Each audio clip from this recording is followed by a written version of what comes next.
All right, ladies and gentlemen, wonderful, wonderful. Welcome to the High Value Nurse Talk Show. And I have a pretty awesome panel this evening. We are going to be talking about the situation that has taken place between DaBaby and the mother of his child, Danileigh. But that's not going to be the only thing we're going to be talking about. We're going to be just using that as a reference point. The title of this show is called Choosing Wisely, ladies and gentlemen. And I think that's something that we kind of skip over when it comes to relationships and choosing the people that we choose to have babies with. But, ladies and gentlemen, before we get into that, let me introduce my panel this evening. We're going to start with Miss Chris. How you doing? The Blooming Ebony, everybody. Good. How are you? Grinding, man. I'm feeling great, feeling great. And then we got Miss Japrice. What's going on, Miss Japrice? Hi. Good afternoon. Oh, I'm sorry. Good evening, actually. Oh yeah, it's afternoon where y'all at, right? Yeah. Well, it's evening. It's almost 5 o'clock. So Okay. yeah. And we got the homie, the player partner, King Gene, another member of the Ballhead Club. What's going on? Absolutely, my brother. Everything is good. How you doing? Man, I can't complain, bro. I can't complain. So, I don't know if y'all have been informed, but you know what? Let's talk about how y'all week been before we get into the nonsense. How has everybody's week been? Pretty good. Can't Mhm. complain. Good, good, good. What about you, Japrice? I'm pretty good. Good, good, good, good.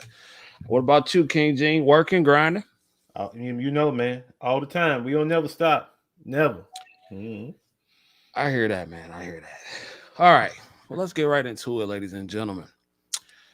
So, DaBaby, the rapper, who just got in trouble not too long ago for saying things on stage that the LBGTQ plus community did not take kindly to. He apologized, and now everything is all good. A representative from their organization has stated that he is now off the hook. So whatever that means. But now Baby is caught up in more controversy. Let me see if I can pull this up so I can give you guys some reference. Um, let's see. So to set the story up, DaBaby called the police on the mother of his child and kicked her out of his house. Let me see if it's gonna go straight into the ads. Okay, this is straight from TMZ. Oh crap! Yes. It's gonna The give me ring. Let me see ads. it. It's your last chance to. All right, well I'm gonna mute the ads. But just to set it up, I guess they were having some sort of argument, altercation, whatever that means, and he called the police. So here it is. Hold on. The fucking baby called the fucking cops on me. Look at this shit. He wants me to get out of his house. Go ahead. Go ahead, baby. Tell him. Tell him. Where's this stupid ass at? Where's he at? Where's he at? Where's he at? Where's he at? Yeah, whatever. He want to call the fucking cops on me for whatever the fuck reason. Whatever. Stupid ass. My 3-month-old baby. Yeah, whatever. Yeah, whatever. Fucking bitch ass. No, I don't need to tell you nothing. Nah, you good.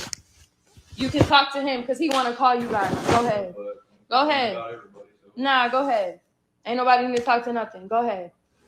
Go ahead. You just want to hang out. Yeah, whatever. Bitch ass. Bitch ass. Bitch ass. It's all good. It's all good. I feel like I need to go on live because at this point it's already out there and I feel like I'm never gonna speak on this shit ever again. And I feel like I might as well just let that shit go. And I just feel like it's so unfair, this situation, because this whole time I've been nothing but straight with this man and tried, you know what I'm saying? Tried nothing but genuine, pure love for this man from the jump, from the jump 3 years ago, from the fucking jump. And of course, all this internet bullshit, all this everything always was something in our relationship. And it's definitely unfortunate. We have a child, so it's just like, it's just very unfortunate. All right, that's enough of that. She pretty much talks about nothing else. So I wanted to get y'all output on what y'all saw so far. King Gene, I'm gonna start with you. I see you laughing. Like I want to get your input. How do you feel about what you just saw? The story, and before you say what you're gonna say, because all we know is what TMZ is reporting. So it was a domestic abuse call. DaBaby called on DaBaby called on his baby mama while she was feeding the baby, allegedly. And so yeah, I don't know. So what do y'all think? Well, now one of the things that I was looking at in preparation for the show, family, is that it said that they performed an investigation.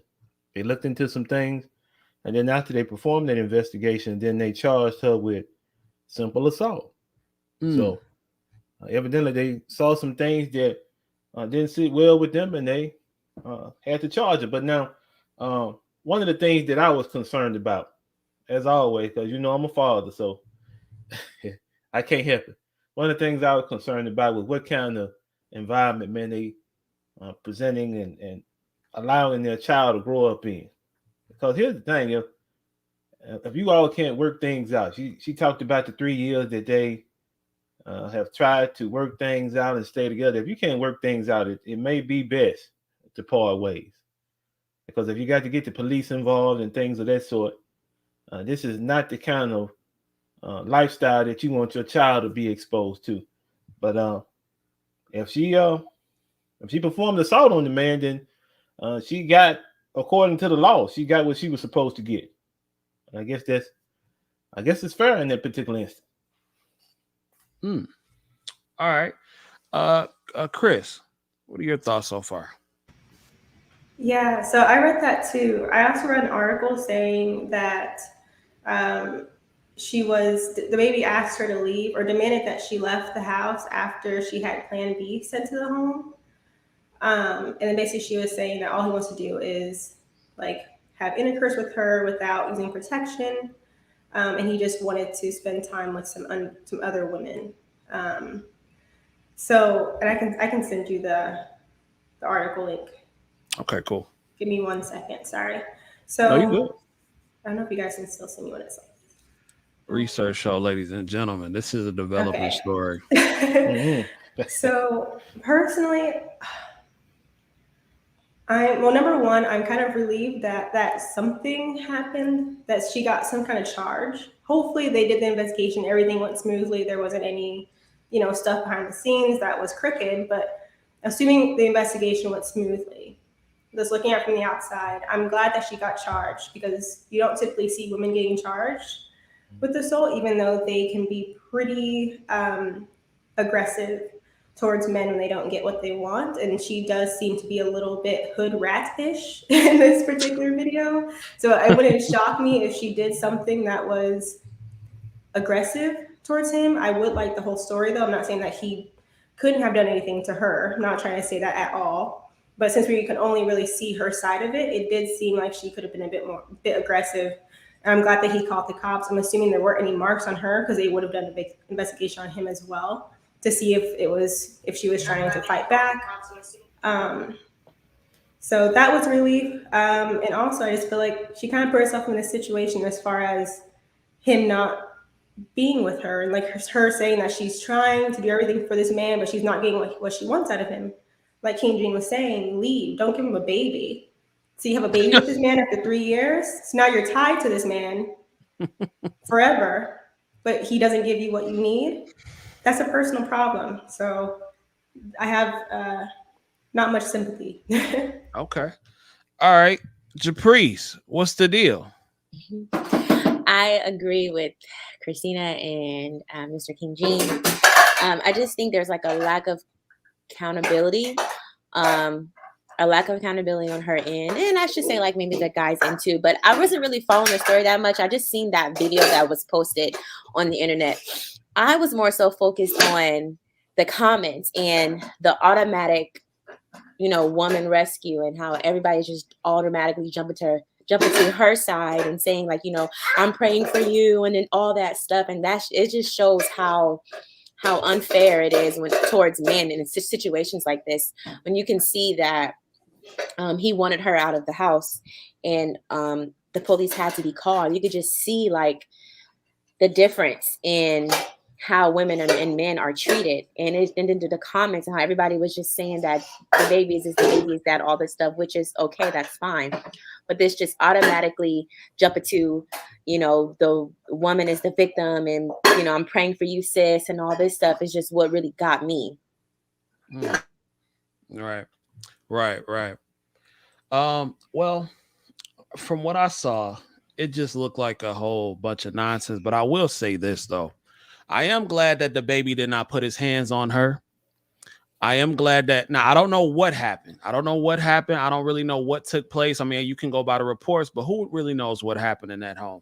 I'm glad he did not put his hands on her though.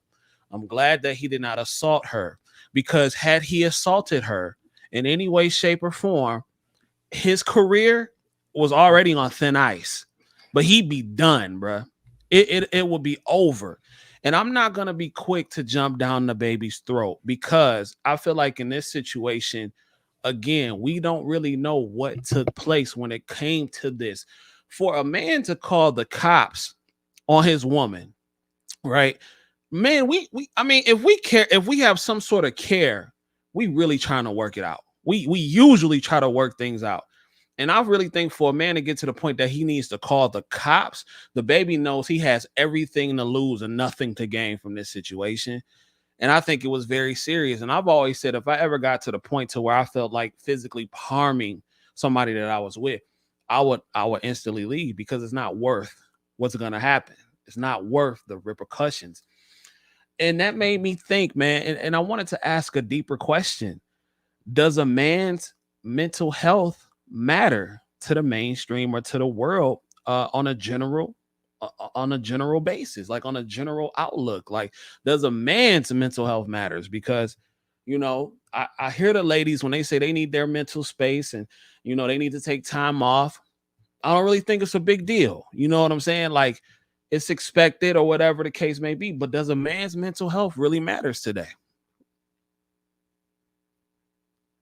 Anybody can take it. Not at all. I don't think so. I don't think so. And the reason why I say that is because some of the statistics I've been looking at, man, you think about it. A lot of times when you talk about suicide and things of that sort, now women are more likely to commit suicide. I'm stealing something from Jordan Peterson, but men are more likely to kill themselves. Because we employ lethal force. And so whenever a man gets to that particular point, because now I'll share something personal with you all. Last week, I do a couple of shows. I've since kind of pulled back, but I got a direct message from a young man. And that's what his intentions were. His intentions were to take his life. And the reason why, it was kind of unsettling to me was because the only thing this young man was looking for was just to be recognized, just somebody say, okay, man, what you doing? You're doing good. Keep going. Right. That's all he was looking for. And he was about to attempt to take his life. And so, it's not anything but a lack of appreciation. Unless you're producing. Now, if you are a top producer, if you are the man of steel, then no one has a problem. But the minute you show weakness, the minute that you show that you have feelings and that those feelings can be harmed, now you become a liability. And when you become a liability, more than not, you're pushed to the side. That's what I've seen. I want to show y'all something else, because I was reading some of the comments from some ladies, and this one really stuck out to me. And I want you all to see it. And I'm sharing it. I'm gonna share it right now, and I'm not gonna put this person. I've covered this person's name, so their their business won't be out there. But they're a friend of mine on my Facebook page. But I made sure to cover this person's this person's name. But I thought this was actually quite an interesting comment. So she said that he's foul because he humiliated her. He's foul because he's a narcissist. He's foul because as a man, you take your shit and leave till things get figured out. He's foul because his child is only 3 months old. He's foul because she could be going through people. Well, I guess she meant going through it. Or postpartum. PP. She said PP. So I'm guessing she meant postpartum. I'm guessing. I mean, I can go on and on. And if you know the law, you know they're not making her leave without an eviction notice. She's been there too long. So yeah, his lame ass is foul AF and canceled this way. He can't rap anyways. That's what somebody put. I have a major problem with that one. Like I have a major problem with that one. But I'm gonna let y'all comment on that comment. What do you think about Chris? What do you think about that? That makes my blood boil. It makes me so mad. There's this video. I think Dupree sent it to me. I can't remember. I think it was Dupree. There was this man and something happened with his family and he got fed up and so he left. We're gonna talk about that. We're gonna talk about that. I pulled that up and Dupree sent me the link. So we're gonna talk about that. She said to me too. Yeah. So what do you want? So if he stays, kicks her out, because I'm assuming it's his place and she is not his wife. Mm-hmm. That's wrong. But if he leaves, that's wrong. Women don't know what they want. And stuff like this, I'm gonna get a hat that says pick me, because I'm gonna own that pick me phrase or whatever, because stuff like this is why I just could not align with a lot of the things that feminists strive for, and this is why I like kind of joined this kind of like man's rights. I didn't really join the movement, but I hopped into that side of YouTube to learn more about this, because that is ridiculous. It's absolutely ridiculous. Men, and this, okay, I'm sorry, a little bit more. I'm trying to make it quick. When you ask that question, CJ, if men's mental health matters, women always say, well, it matters to me. They always like deflect. I don't know if you guys ever have noticed this, but they always deflect. For some reason, it's like they can't acknowledge that to the general public, men's mental health does not matter, not at all. And I don't get why they can't see it that way. I don't understand how just acknowledging that is so difficult. Like it brings them pain or something. It's sad. Like when you look at I think the state of Texas, it's like for every like 100 women's battered shelters, there's like one for a man. It's absolutely ridiculous. But stuff like this they just push it to the side. Like it doesn't matter to them because they think that they care about men's rights. But then they say stuff like this. And it bothers me. Sorry, I'm done. You good? Japrice, what did you think about that comment that I read off? You know, the thing that stuck out to me the most is I am so irritated of women calling men narcissists. Like a narcissist person has to be it requires a medical diagnosis, okay? I'm so sick of them calling men narcissists. It's because he lied to you to get in your pants, or he lied to you to sleep with you, or he didn't tell you what you wanted to hear, or he just didn't want you. And now he's moved on, whatever the case may be. I'm so sick of women using that term. So I'm so sick of narcissists. I'm so sick of toxic. I'm just so sick of it. And I'm so tired of it. And it just really sucks that they are just playing these doctors, calling these men narcissists. Like, how is he a narcissist? Like, that's the case. We're all narcissists, like that. And it's just really irritating to me. And I wish you can pull it back up when she said something about postpartum or something of that sort. She says she could be suffering from postpartum depression. Let's just say that that's true. But what does that have to do with any of this this situation.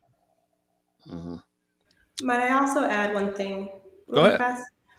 If anything, if she does have postpartum depression, when doing the investigation, sometimes if they recognize certain, like they have psychologists that work, I believe, in police departments for situations like this. So if they did come to the conclusion that she wasn't only a harm to him, but a harm to herself or her child, they would have done, what's it called? They do like a psychological, like it's not like a test, but it's like a full like panel.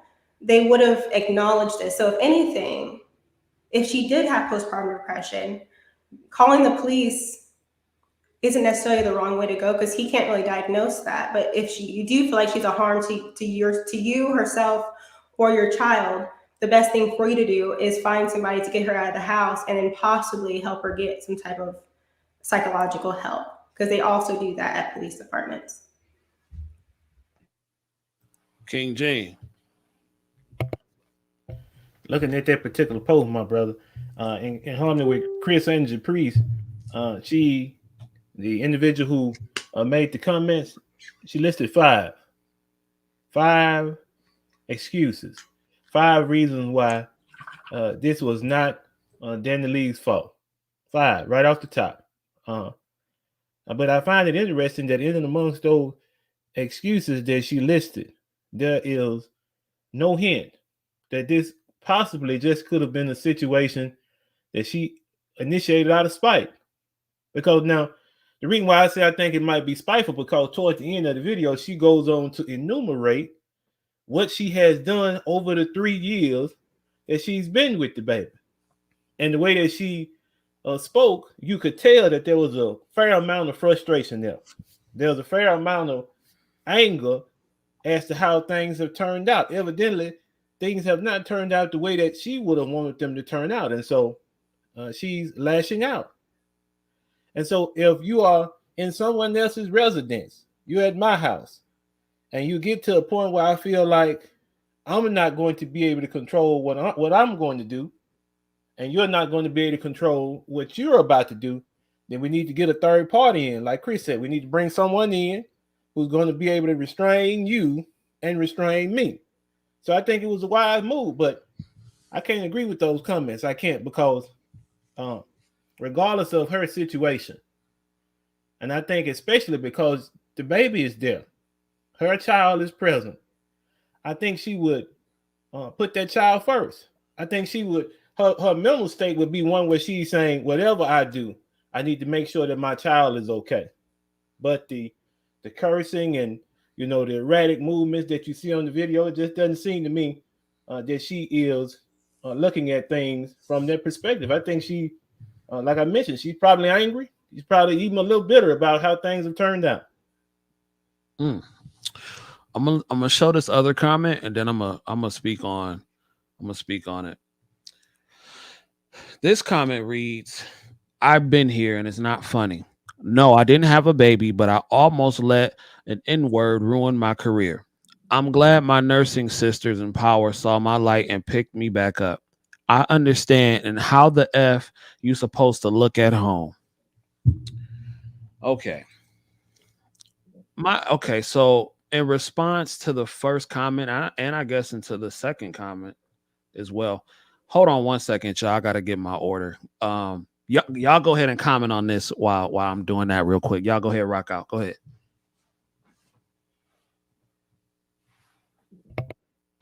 Chris, you want to take it first? No, I'm trying to figure out how this even relates to the situation. So if you want to take it, that'd be great. Okay, so from what I'm seeing now, I could be wrong, but now from what I'm seeing, the whole thought process that's involved in this particular message is one where, okay, I'm in a similar situation, or I've had a similar situation where maybe the shoe is on the other foot. Instead of the woman acting in an erratic nature, she's saying that there's a guy who was acting in an erratic nature, and almost prevented her from being able to, I guess, become a nurse in this particular instance. So I guess what she's saying is that on both ends this happens, and I agree, it does. It happens on both ends. But now the thing about it though is, where is, because now look at what the message says. Her nursing sisters in power saw her light and picked her back up. You don't find that with men. And you don't find that as a consequence of how we're geared. Now, of course, if this is someone close to me and something has happened to him that, you know, it's kind of rough, of course, I'm going to give him some words of encouragement. But they're just one person. There's no, and I guess this has to do with something that we need to work on as men. There's no support system to fall back on and say, okay, man, listen, this is what you did, this is what you need to do, and this is how you need to move forward in the future. See, a lot of sisters I know, they have that. They have a support system. Something happens and they can fall back on a couple of people that love them. But for men, it's mostly, you know, we're going to help you. Well, we're going to help pick you up. We're going to dust you off and we're going to push you on out there and say, keep on going, man. So I think that's one of the things that as men, we really need to work on. Just my thoughts now. Yeah. That's a good point. I didn't even think about that. That's definitely true that there's less fear when it comes to failure. Like even for me, I know that if I left my job, I can just go home and it really wouldn't be embarrassing, but I couldn't say the same for like my older brothers. So like that support system definitely, I don't think exists nearly as much. And if there is a little bit of that support system, I don't think that, because it wasn't there for so long, I don't think that men are wired to take advantage of it. You know, because your whole life has been, you know, just keep going, you got this. So when you need the help, you haven't really developed that skill to ask for it when you need it, because you're probably kind of trained to believe that it's not going to be there, that you have to be self-reliant. Does that sound accurate? I know that you're an accountant, man, but maybe you should have went into psychology, because you just broke that down. I mean, that's like, what really? John says. But I mean, absolutely, because like you said, we're not hardwired for that, because it hasn't been present. You know, Yeah. It's in a lot of ways, it's just, I guess for lack of a better phrase, it's survival of the fittest. Either you are able to cope and handle what you're going through, or you're not. You know. Okay, so I have the issues that I have with this. It's a lot of them, because at what point do we say, man, I made a bad choice in a partner or in somebody to have a child with? These two individuals, if they're not 30, they're close to 30, I believe. I think Danileigh is like maybe 25, 26, and DaBaby's probably 30. I don't know, somewhere like that. But I'm just like, at what point don't we realize that? Like, why is everything just an excuse after excuse after an excuse? And when does the women's intuition kick in? I hear that all the time. Oh, and I'm not beating up on the ladies. That's not what I'm here to do. But at what point does it kick in? Because I hear all the time, well, my intuition told me this. My intuition told me that. Well, what point did your intuition say he was a deadbeat? Because if it's only during the aftermath, then it really don't matter. And you need to stop saying your intuition, because clearly your intuition is shot. If it only kick in after something bad go wrong. If that's the case, we all got it. You dig? So I don't know. And a lot of times we are very aware of who we are dealing with when we lay down with them. 9 times out of 10, she knew the type of dude he was. And I'm not saying he's a bad guy or a good guy. I don't know him. But if he's all out here cheating and want to be with other women, I mean, it's a good chance that somebody that's 20 something, famous, a lot of money, it's a good chance that he probably still gonna be on that tip. You dig? It's a good chance. So can you really be mad with what happened? And this is when I think sometimes the female ego gets out of control. Because when I was in nursing school, I heard women say so many times, oh, this cootie cat will make him something different. Oh, this is made of gold. Oh, I can change him with this. And I'm like, ma'am, every woman has one. Even the people who wasn't born a woman have one. So it's really it's not even a dime a dozen anymore. It's more like a nickel for 30.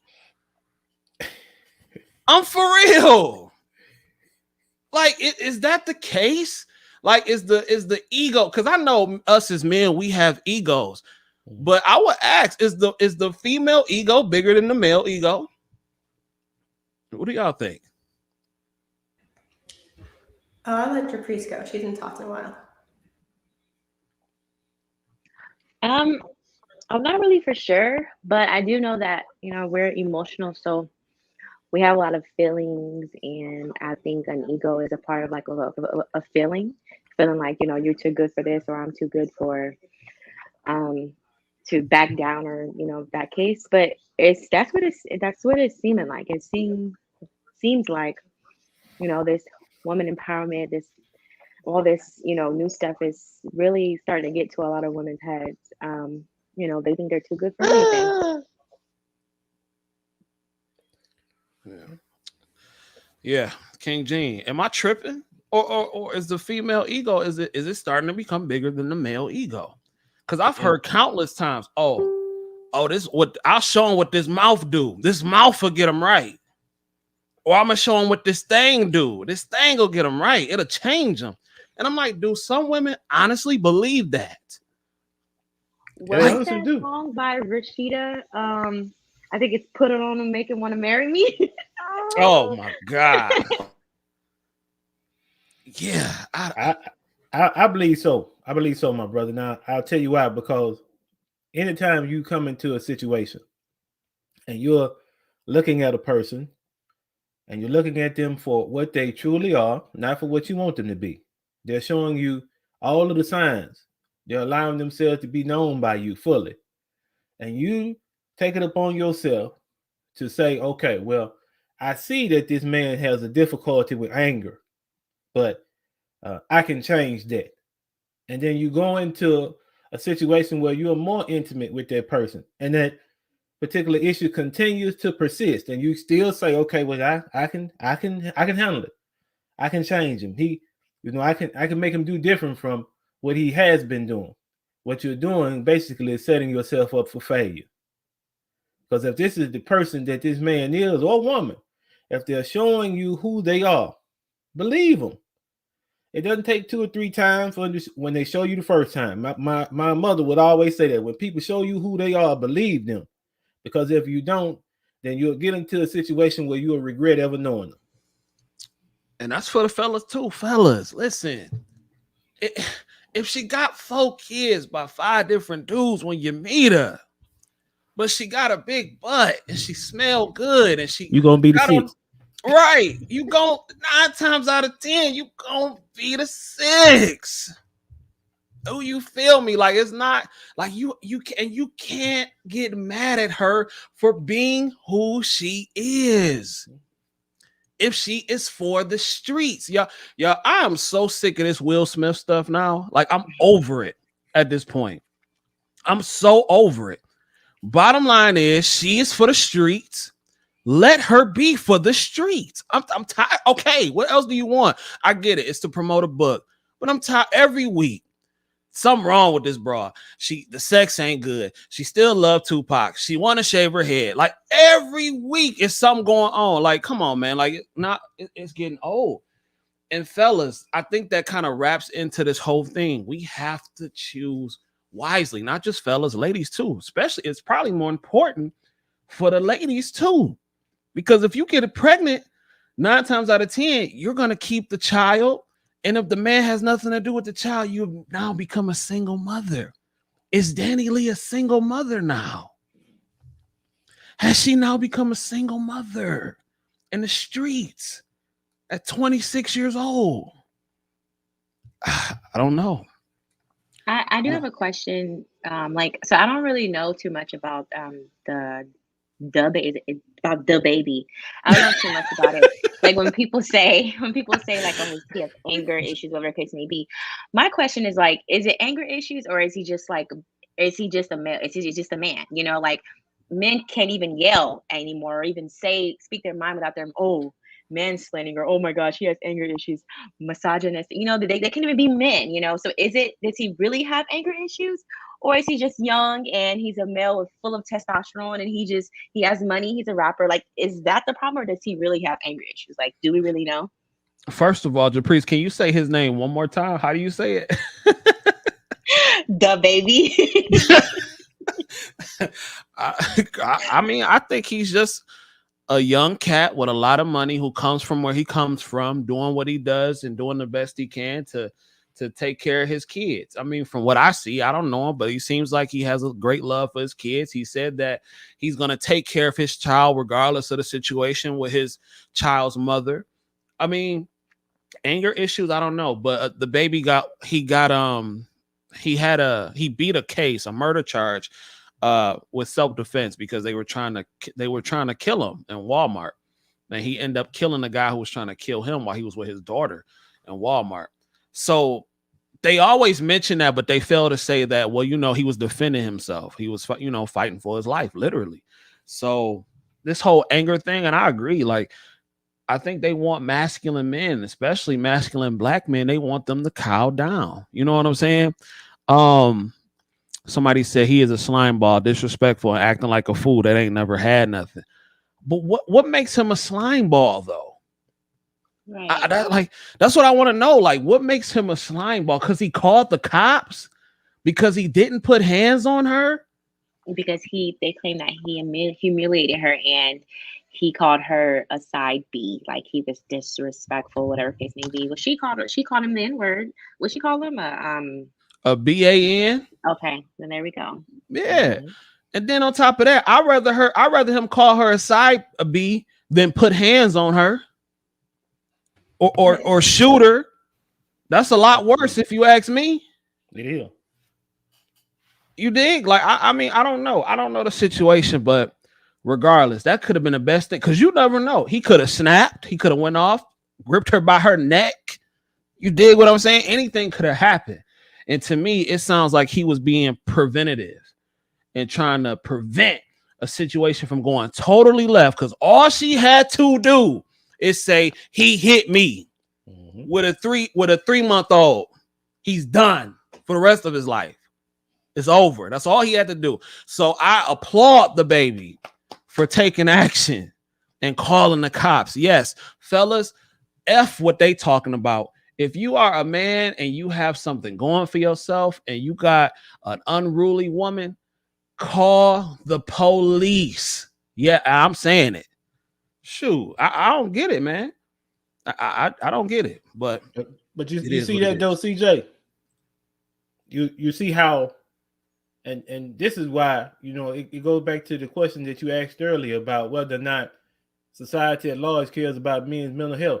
This man chose to compose himself. He chose to use some restraint, and his restraint is seen as something that what did she just call him? A slime ball because of restraint.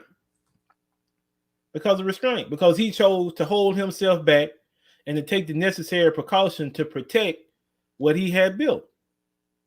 I don't see the problem with it. I really don't. Because I mean, if we, and I know this is going to sound a little off, but if we were to switch the roles, if we had reversed the roles, there would be no problem with the police being involved. None. There'd be none. No she humiliated him. None of that. And she's the one that recorded the police coming to her, not him. He did not record the police doing whatever they did. She humiliated herself. The humiliation then started when she had a baby by him, knowing that she was going to be the third baby mama. The humiliation then started when they were not married and had a baby out of wedlock. The humiliation then started when she had a video twerking while he's throwing money, whatever case may be, showing her bare butt. The humiliation has been started. So I mean, yeah, fair play. Fair play. Yeah. I mean, I don't know. Like, I just feel like the humiliation, that part, that's what bothered me the most when people say, oh, he humiliated her. She's the one who put the camera on, not him. Right. She got in the camera. She got in the camera. She went on live and talked about it. DaBaby just responded. Right. You know what I'm saying? I don't know. Let me get to some of these comments, y'all. Let me get to some of these. Let me get to some of these comments. Let me see. Okay. Let me see. Bro, he said he will take care of his baby. Why couldn't it be a clean breakup no matter the situation? Okay. My producer said he put it on before while she was feeding the baby. So let me see. Nope. Let me see. Each man for himself is a saying. For better or for worse. Didi said facts, King Jean. She said he called the police because he needed their assistance. He didn't say the baby had to leave. Shout out to Brianna watching. Didn't she get pregnant after the breakup? What's up, bro? Just stopping my support. I appreciate you, man. Thank you. You receive what you put out in the universe, male or female. Hit that like button. Please hit that like button. I read that he's a slime ball. She deserved it. Fair play in the marketplace. Place accept abuse. Okay. Shout out to Caprice in the comment section. Shout out to Chicago Rilla. How did DaBaby humiliate her? It's the humiliation for the world to see. That's the issue. Chicago Rilla says men vet accordingly. Yes, you have to. You have to. And I'm not saying that DaBaby's an angel. I don't want y'all to think that I'm just totally on. We don't know all the situation. I'm not saying he's an angel, but what I am saying is that we really do have to choose wisely.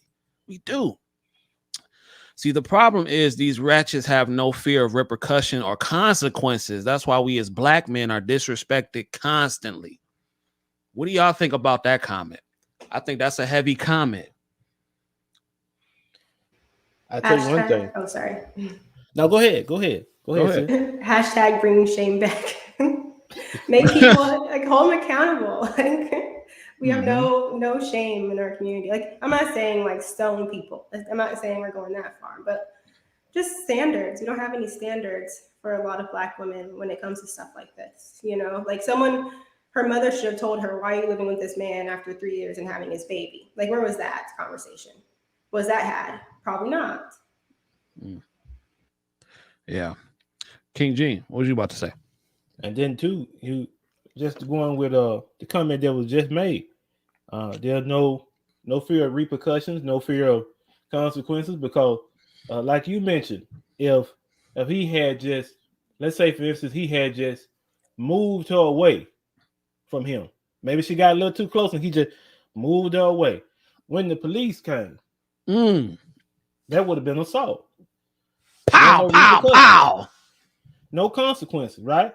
So now I just paint a picture for you. I'm 6'1", 247 pounds. So when in situations like that, police are called and they come out, they're looking at the larger individual automatically as the aggressor. They're looking at you as the aggressor.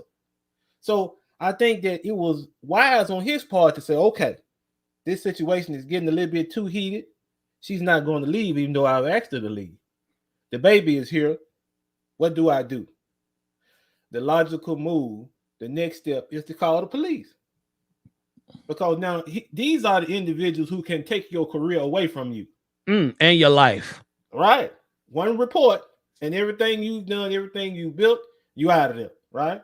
And if they even think you aggressive, pow. Right. They're going to shoot you.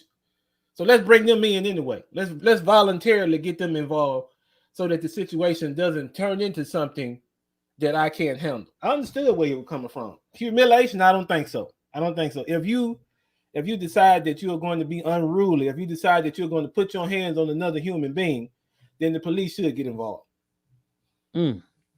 Caprice, what do you think about the comment that Mr. Cabal made? No, I think it's absolutely it's definitely on point. Yeah, there's no fear of repercussions because guys are always the bad guys. You know, it's always the men. It's never the woman, no matter what the situation is, unless she just even. I mean, you know what? I've heard situations where he killed the man. I'm sorry, a woman killed a man, and they're like, "Well, what did he do?" He probably was beating her with it. Like it's always, you know, the villain is always the man. The man's character always gets degraded, and I absolutely believe there is no fear of repercussions or consequences.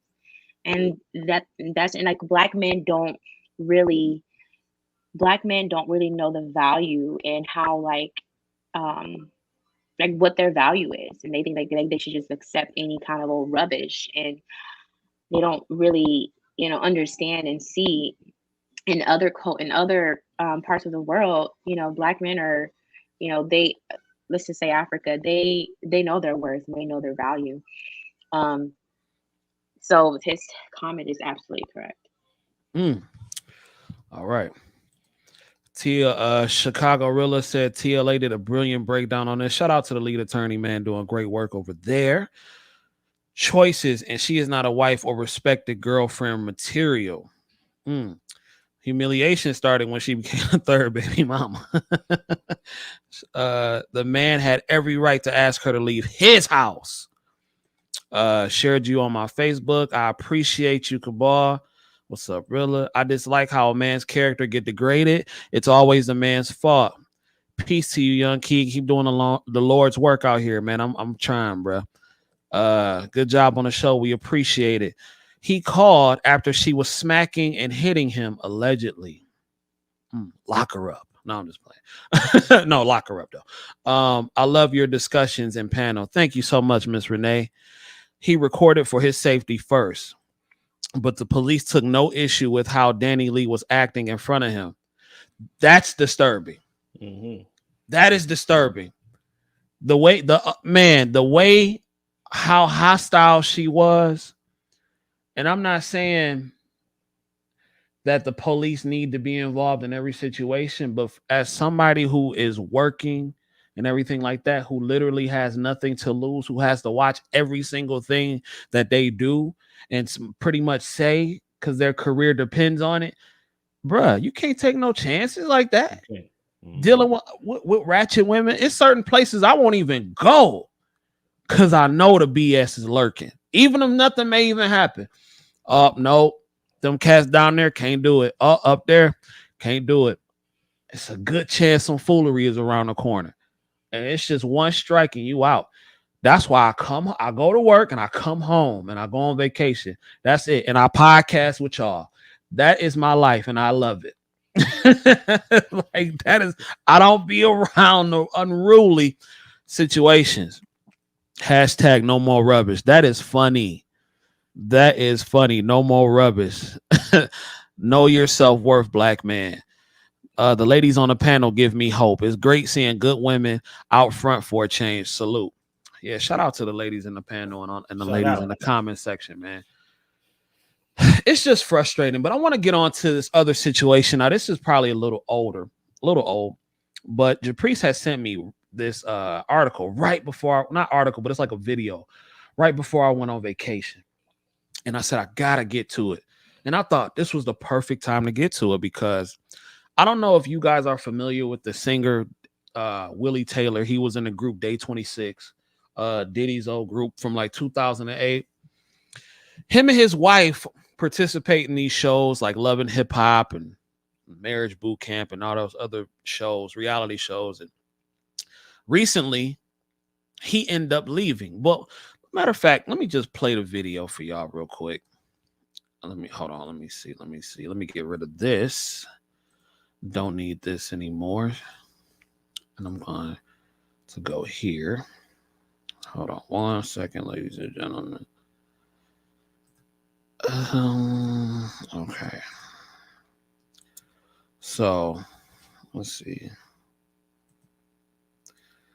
Let me see. Okay.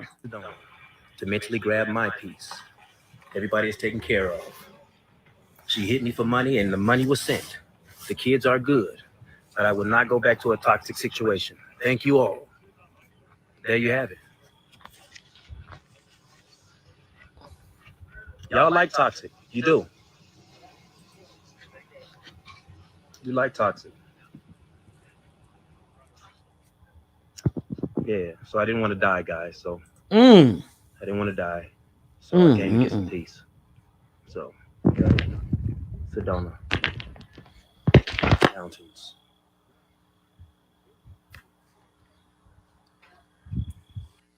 I love my family. I put sometimes you need a break. This break is for me. I don't want to lose myself. So I came up to Sedona to mentally grab my piece. Everybody's taken care of. She hit me for money, and the money was sent. Okay. The kids are good. I want to play it from the beginning so y'all can hear it. So let me just ask y'all. Japrice, I know you're a parent. King Gene, I know you're a parent. Do you get a break, before we get into what Willie said, do you get a break as a parent? And should you get a break as a parent? I'm not a parent, so I can't really relate to this. So I want to ask the two parents. King Gene, as a man, as a father, do you need a break sometimes? Or are parents entitled to a break? Well, here's the thing. I don't think you ever get one. I don't think you do, unless you put it in place. Now, the break for me has always been, some activity, maybe going to the gym, maybe riding a bike or something like that, right? Just a few minutes to clear your head, because if you don't take that, if you don't do it, and you don't do it on a regular basis, guess what's going to happen? You're going to become overwhelmed. It's going to be too much for you. I've had situations where I've had friends, close friends, and that's what happened to them. They became overwhelmed because of everything that they had to do as fathers, all of the responsibility that sat on their shoulders. And I would tell my friend each and every day that I see him, because we work together, I said, man, listen, you need to take just, if you can't take but 15 minutes, take 15 minutes to sit down somewhere and just breathe. I said, because if you don't, eventually you're going to break down. And when you break down, then you're not going to be of any use to yourself and to any of your kids or your wife. So just take a little time. It's okay. A lot of time as parents, CJ, we feel guilty. We say, well, I should be giving my all. You can't. You can't do it. You can't give your all, because if you give everything that you have, right, then eventually you're going to run out of resources. So you have to take some time to recharge yourself. I believe in it. I do it every day. And my daughter, she's become accustomed to it. She know when daddy time, because she'll come in and she'll see me in the certain chair, and she'll be like, okay, I'll come back, daddy. I'll come back and talk to you later.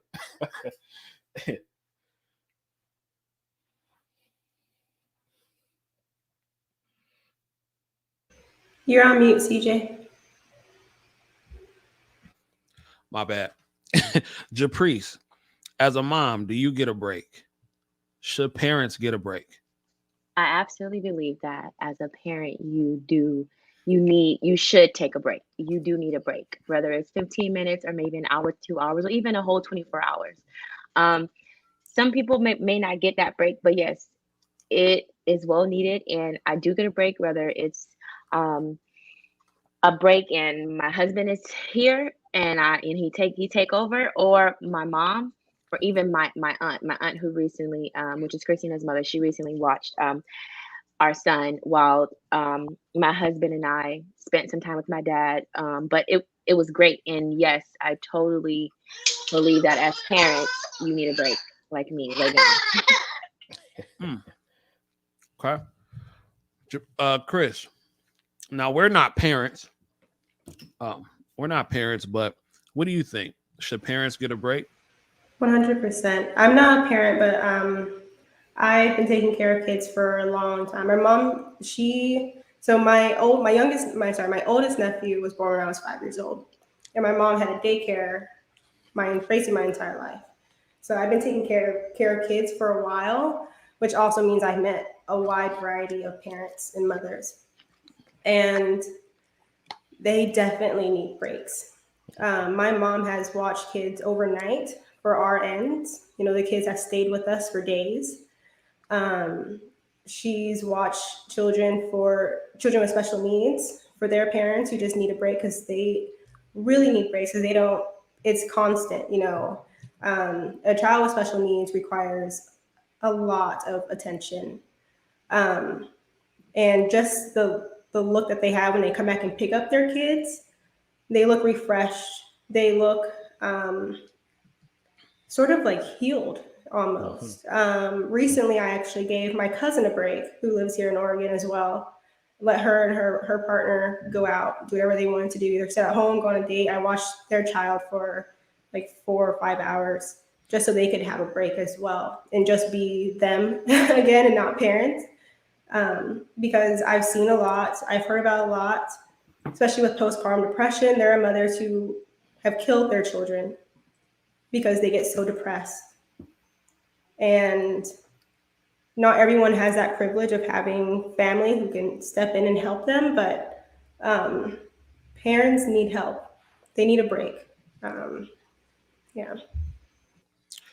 Well, if anybody that I'm close to, if y'all got kids and everything like that, and y'all ever need a break, don't call me, because I'm not gonna do it.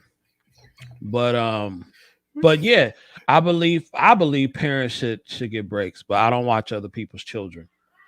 That's some she laughing. That's something I don't do. I will support, like, if maybe my brother had a child or something like that, then that's one thing. But friends, nah, I don't watch other people's children, but I will, I'll help you get resources. But yeah, I think parents do deserve a break. I'd imagine that it's tough being a parent, and your life is no longer about you at that point. And that's one of the reasons that I don't want to be a parent, because I like my life being about me. I'm just keeping it real. Like, that's one of the I enjoy it, and I can take a break whenever I feel like it. I know sometimes that being a parent, you can't take a break whenever you feel like it, when you need it. You know what I'm saying? I think parenthood is a beautiful thing for those that want to be parents. And I don't think Willie was wrong for doing what he did. Do y'all think he was wrong for going to the mountains? He said the kids were taken care of. She needed money. I gave her money. Was Willie wrong for going to the mountain? He said, I didn't want to die. I didn't want to die. What's going through that man's head when he says, I don't want to die? I got to get out of here. Is it the woman? Is it the family? I don't know. Is it the stresses of being on TV and all your business out there in the public eye, having to be a provider? I don't know. But the man said he didn't want to die. That is serious. Yeah. So, man, Japrice, if you shout out to DaBaby. But Japrice, if your husband said that, you know what, baby, I need a break. I need to go to the mountains or wherever I need to go. If he did what Willie did, would you be upset? Would he be wrong for that? How would you feel about that? Emotionally, as a woman, of course, I'll be like, really? But I wouldn't be upset. Maybe I would be upset, but I wouldn't think it's wrong. No, I believe that we have to understand that men and women are different, and we deal with things differently. Men can't handle a lot of things. That's why, they can't handle a lot of issues. They can't handle a lot of problems all at once. And I feel as though that it was probably too much for him. And I would totally understand my husband going to the mountains or wherever he's going to take a break, take a breather, because it could be too much. My husband's expressed that to me multiple times, like, this is too much. I don't know, like, can I do it? And because it gets really, I can only imagine what a man has to go through. They have to be providers and protectors, and that is already a lot of weight, plus the weight of just being a man, a Black man, out in the world. So I would not say that he's wrong. I may be a little upset, like, why would you leave me, but I wouldn't think he's wrong at all, and I would just be waiting for him to come back. King Gene, was he wrong for taking his break? Absolutely not. I never cast dispersions on the man who is telling those around him that he loves, listen, I just need a moment. I'm coming back. I'm going to make sure you're taken care of in the meantime, but I got to have this one moment. Can I have it? And then based upon the man's reputation, right? He's known for providing for his family. He's known for making sure everyone is okay, right? So if this is what he needs, because now, look, y'all, We just gonna be honest about this. The danger that exists to a household, a wife and children, that danger never subsides. It never goes away. There's always something that we have to fight off as men trying to protect our families. There's always something, whether it's a bill or whether there's an added responsibility in the family. Maybe the kids need this or my wife needs that. It's always something continuously. So if it's always something, then wouldn't it be understandable for the man when it seems like there's a clear spot to say, okay, listen, give me 15 minutes and I'll be right back. Okay? Let me take a bathroom break and then I'm back on the job. Okay, let me get my 15. So I don't think what the brother did was wrong. Matter of fact, I would encourage more brothers because think about it. Think about what could have happened. He said he didn't want to die. He could have been in the process of committing suicide. He could have been about to do that. What do you say to the women that say, "Oh, he's weak. I have to be with the baby 24/7. I carried the baby. He's weak. He don't have to. He'll never understand what a mother goes through. He's a beta male. All that kind of stuff." What do you say to the women with those kind of responses? I would say that those women are probably by themselves. They're probably alone because listen, everybody. I don't care if you're a male or a female. Everyone is human. Mm-hmm. And being human, there's only so far you can go in certain situations. When you get to that point where you say, okay, I need a reset. I need one. Whether it's the mother or the father. See, that's and Didi made a good statement. I got to draw attention to that, CJ. Didi made a powerful statement. Didi said, that's the reason why we need 2-parent households. So that what happens is, okay, the mom, she's reached her limit. The father can step in and say, okay, baby, I got it. Go take a break. We okay. The father reaches his limit. Then the mother can step in and say, baby, okay, it's all right. I got you. Go take a little time and then come back. That's the way this is supposed to work. Because what you're trying to do, you're trying to maintain the level of, what is it called, normalcy in the household. You just want things to be normal. You want things to continue on the even keel. And so you tag teaming it. You swapping out when it's necessary. So I couldn't, like I said, if they're saying that that's weak, if they're saying that teamwork in a family unit is weak, because that's what you're saying. You're saying teamwork between the husband and the wife is a sign of weakness. Then that's the reason why you by yourself. Because you hadn't realized that this is the way things are supposed to work in the family. We love each other, so we support each other. I think it's a bunch of rubbish. Rubbish. Shout out to the rubbish and malarkey. That's it. Let me get to some of these comments. Mr. Cabal says, CJ, tell the audience what unnecessary stress looks like on a patient. Man, we could be here all day. We'd be here all day for that one. And now she took him out for dinner and drinks to apologize for putting social media in their business. And let me see. She did send me a picture that I was going to show. This is why I don't like personally get in grown folks' business, especially like when it comes to domestic situations, when it comes to couples, when it comes to relationships, because one day a person will say, well, he's doing this. And the next day you got pictures like this. People fight, people go through things, people do all that kind of stuff. Now they back cool. And I'm, husband and wife relationship, man, and they supposed to work things out. And this is why when all those people were on his neck, now they back, they Gucci. So all that for what? Oh, my bad. So that's why I really agree with what you said, that 9 times out of 10, those people are probably single because people work stuff out. Sometimes some things are too hard for one person. They may have reached a breaking point, but a lot of times, man, when stuff like that happens, they get back together. You never know. Kanisha says, hell no. I guess she's referring to the break. I never got a break. Okay, that is what she was referring to. She said, wow. Cabal says, wow, that's what's up, DD Unlimited. A break would be nice, but everybody don't have that opportunity. My break is going to work for now. Shout out to my sister's keeper, Danny D. Yeah, if you ain't at work, Danny D, you just hit me up. I'll shoot you the link. Kanisha says it almost took me out.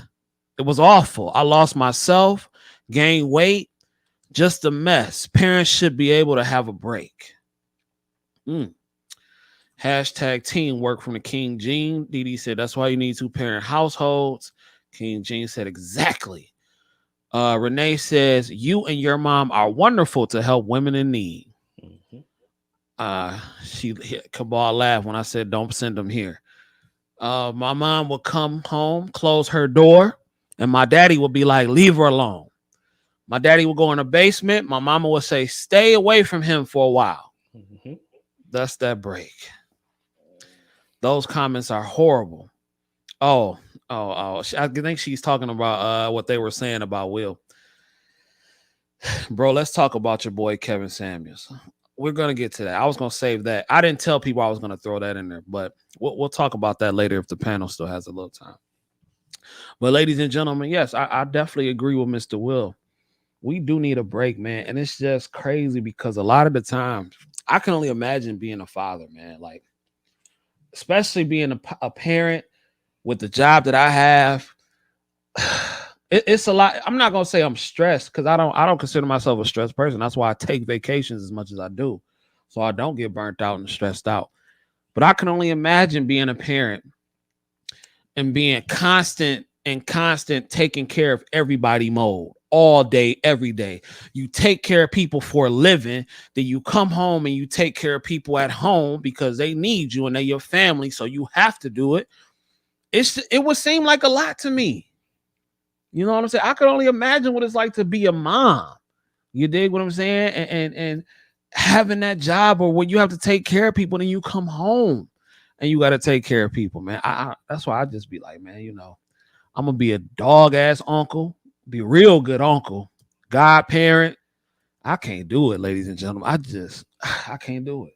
But shout out to those who can. Shout out to those who can. Anything else anybody want to add to it? It's open.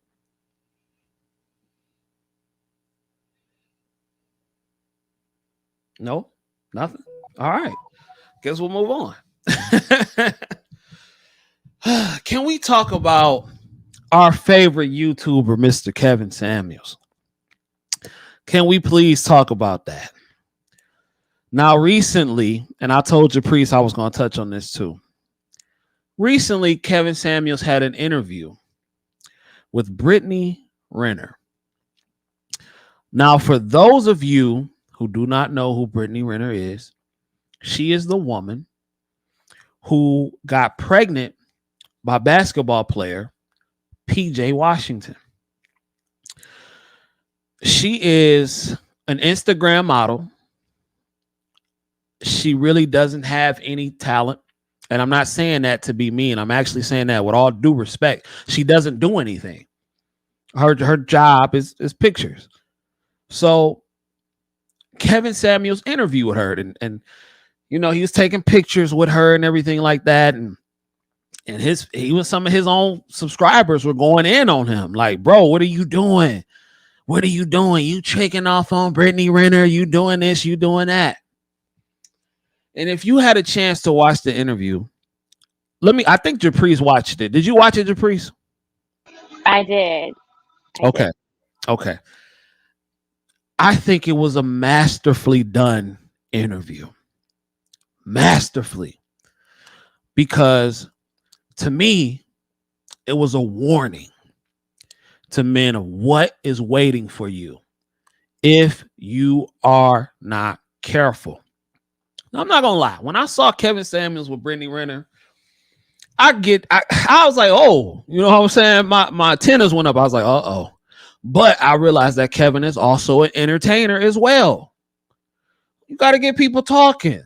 It's only so much you could talk about high value this and modern woman that. Sometimes you got to give people something different, a little bit of taste of something different. And that's what he did. Japrice, let me ask you, since I don't think you've seen it, right, King Gene? You haven't seen it, right? Oh, you saw it? Well, I saw it. Oh, cool. Chris, did you see it? Okay. No. We'll give you the cliff notes then. Dupriest, what was your thoughts when you initially saw that he was doing an interview with Brittany Renner? Okay, so when I first saw like his story with her, I didn't really notice that it was her. Until I was like, wait, she looks familiar. Because I've known her I only know about her because she was the girl that was shaking and twerking in panties, and when her mom was in the background, they were in the kitchen. That's how I know about her. But um, um, so when I initially saw them in a post or something, I knew he's probably either gonna do a segment on her, like a interview on her. It automatically didn't go to my mind that they're dating, or how people initially was like, oh, what is he doing with her? And they're like, Kevin Samuels talks about this type of woman, but he's dating her. So that did not cross my mind at all. So I knew that he was about to she's gonna be in some interview, or they're gonna talk about something, they're gonna do something together. Okay. Was that your question? Right? Yeah. Yep. Okay. King James, first thoughts when you first initially saw that he was doing an interview with Brittany Renner. My first thought was he going behind enemy lines. Those my first thoughts, because in the time that I've seen, some of the work that Mr. Samuels does, there's always an angle to anything that he approaches, right? Mm-hmm. Yep. And he always says that he's a men's advocate. So it's like you said, CJ, he's going behind enemy lines, and he's going to allow her to paint a picture of herself, and that's what she did. That's exactly what she did. She painted a picture of who she was. And so in painting that picture, now everyone who's tuned into his show can understand the dynamics of what it looks like. So when you see it in the wild, you can say, oh no, not me. And to avoid that. So that's where I think he was coming from. And I think, like you said, he did a powerful job at letting her just showcase and just talk about, who she is. And as she's doing that, she's presenting a warning to the brothers who don't know no better. If you get it, one thing I've noticed with Kevin, he put her in an environment where she was very comfortable. Mm-hmm. The room was dimly lit. It was like soft music playing in the background. I think it was a couple candles lit. She was comfortable. She probably had a couple drinks. You know what I'm saying? She got very comfortable. And if you can get a woman comfortable and really initiate a conversation, she'll tell you everything you want to know about herself. And even from the body language, she was very comfortable with Kevin. And she admitted some things that I didn't think she would admit on camera. You know what I'm saying? Like, one part in the interview, she was like, who's going to want to date me? Who's going to want to marry me? I'm known. This is what I'm known for, the gold digger. You dig? She said things like, I look up to Wendy Williams. I look up to women like Oprah. Two women. Well, I guess Oprah is, with Stedman, but Oprah be doing her whatever she do. And Wendy Williams is a train wreck. Absolutely. I mean, she is a train wreck. And she said, I want to be Wendy Williams. Why would you want to be Wendy Williams? And then on top of that, she said, I had it all, but I'm a rebel. I didn't want to be at home. I didn't want to do the I guess wifey thing, be in a domestic relationship to where he wanted me to be at home and not out in the street. She wanted to be in the streets.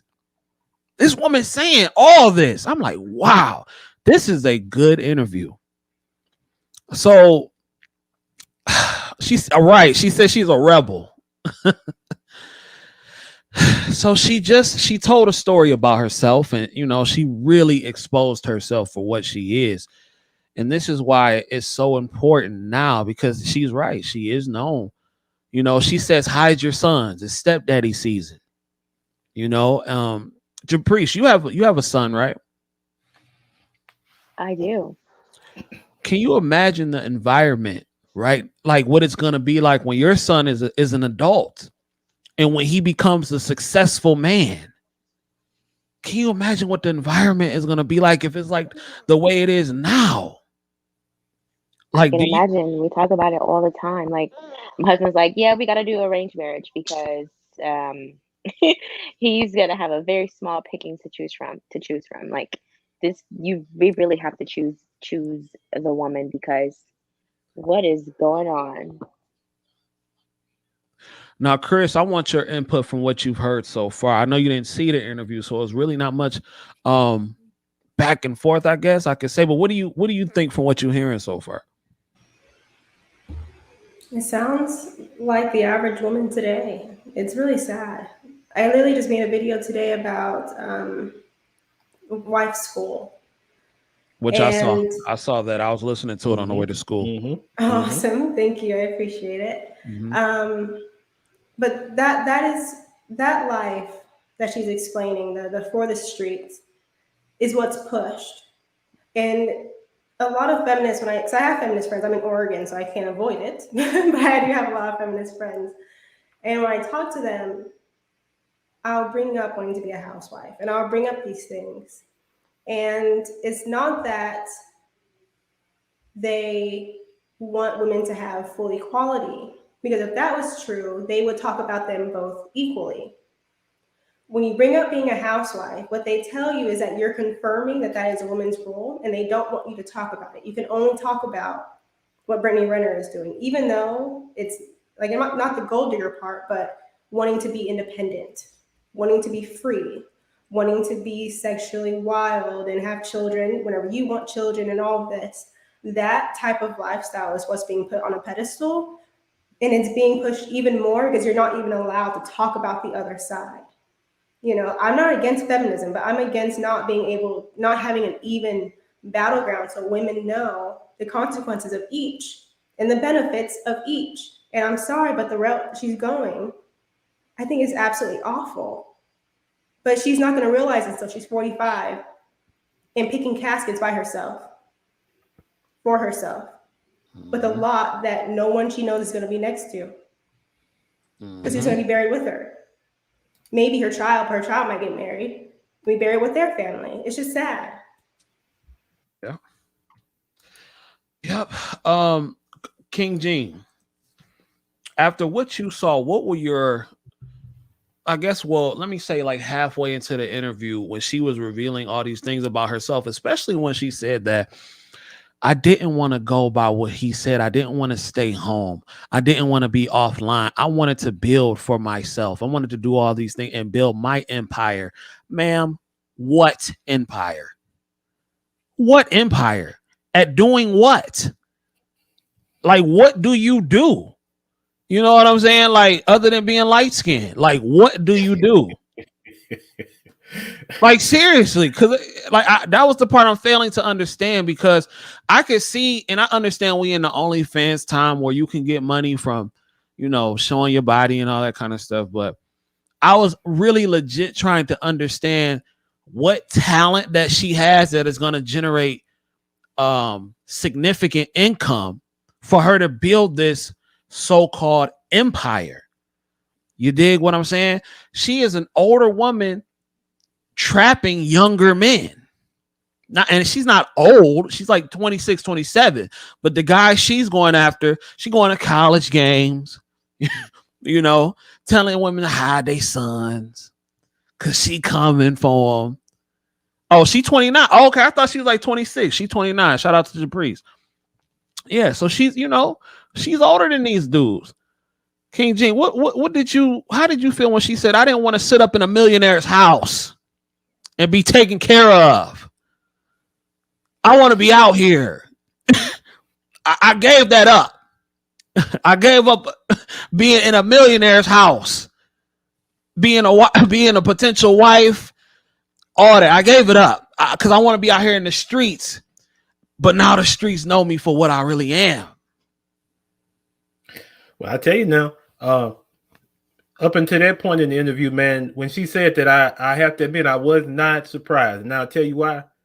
Because if you listen to the beginning of the interview, she is taking responsibility for the way that young women today on Instagram model. She said she was the first one that did it.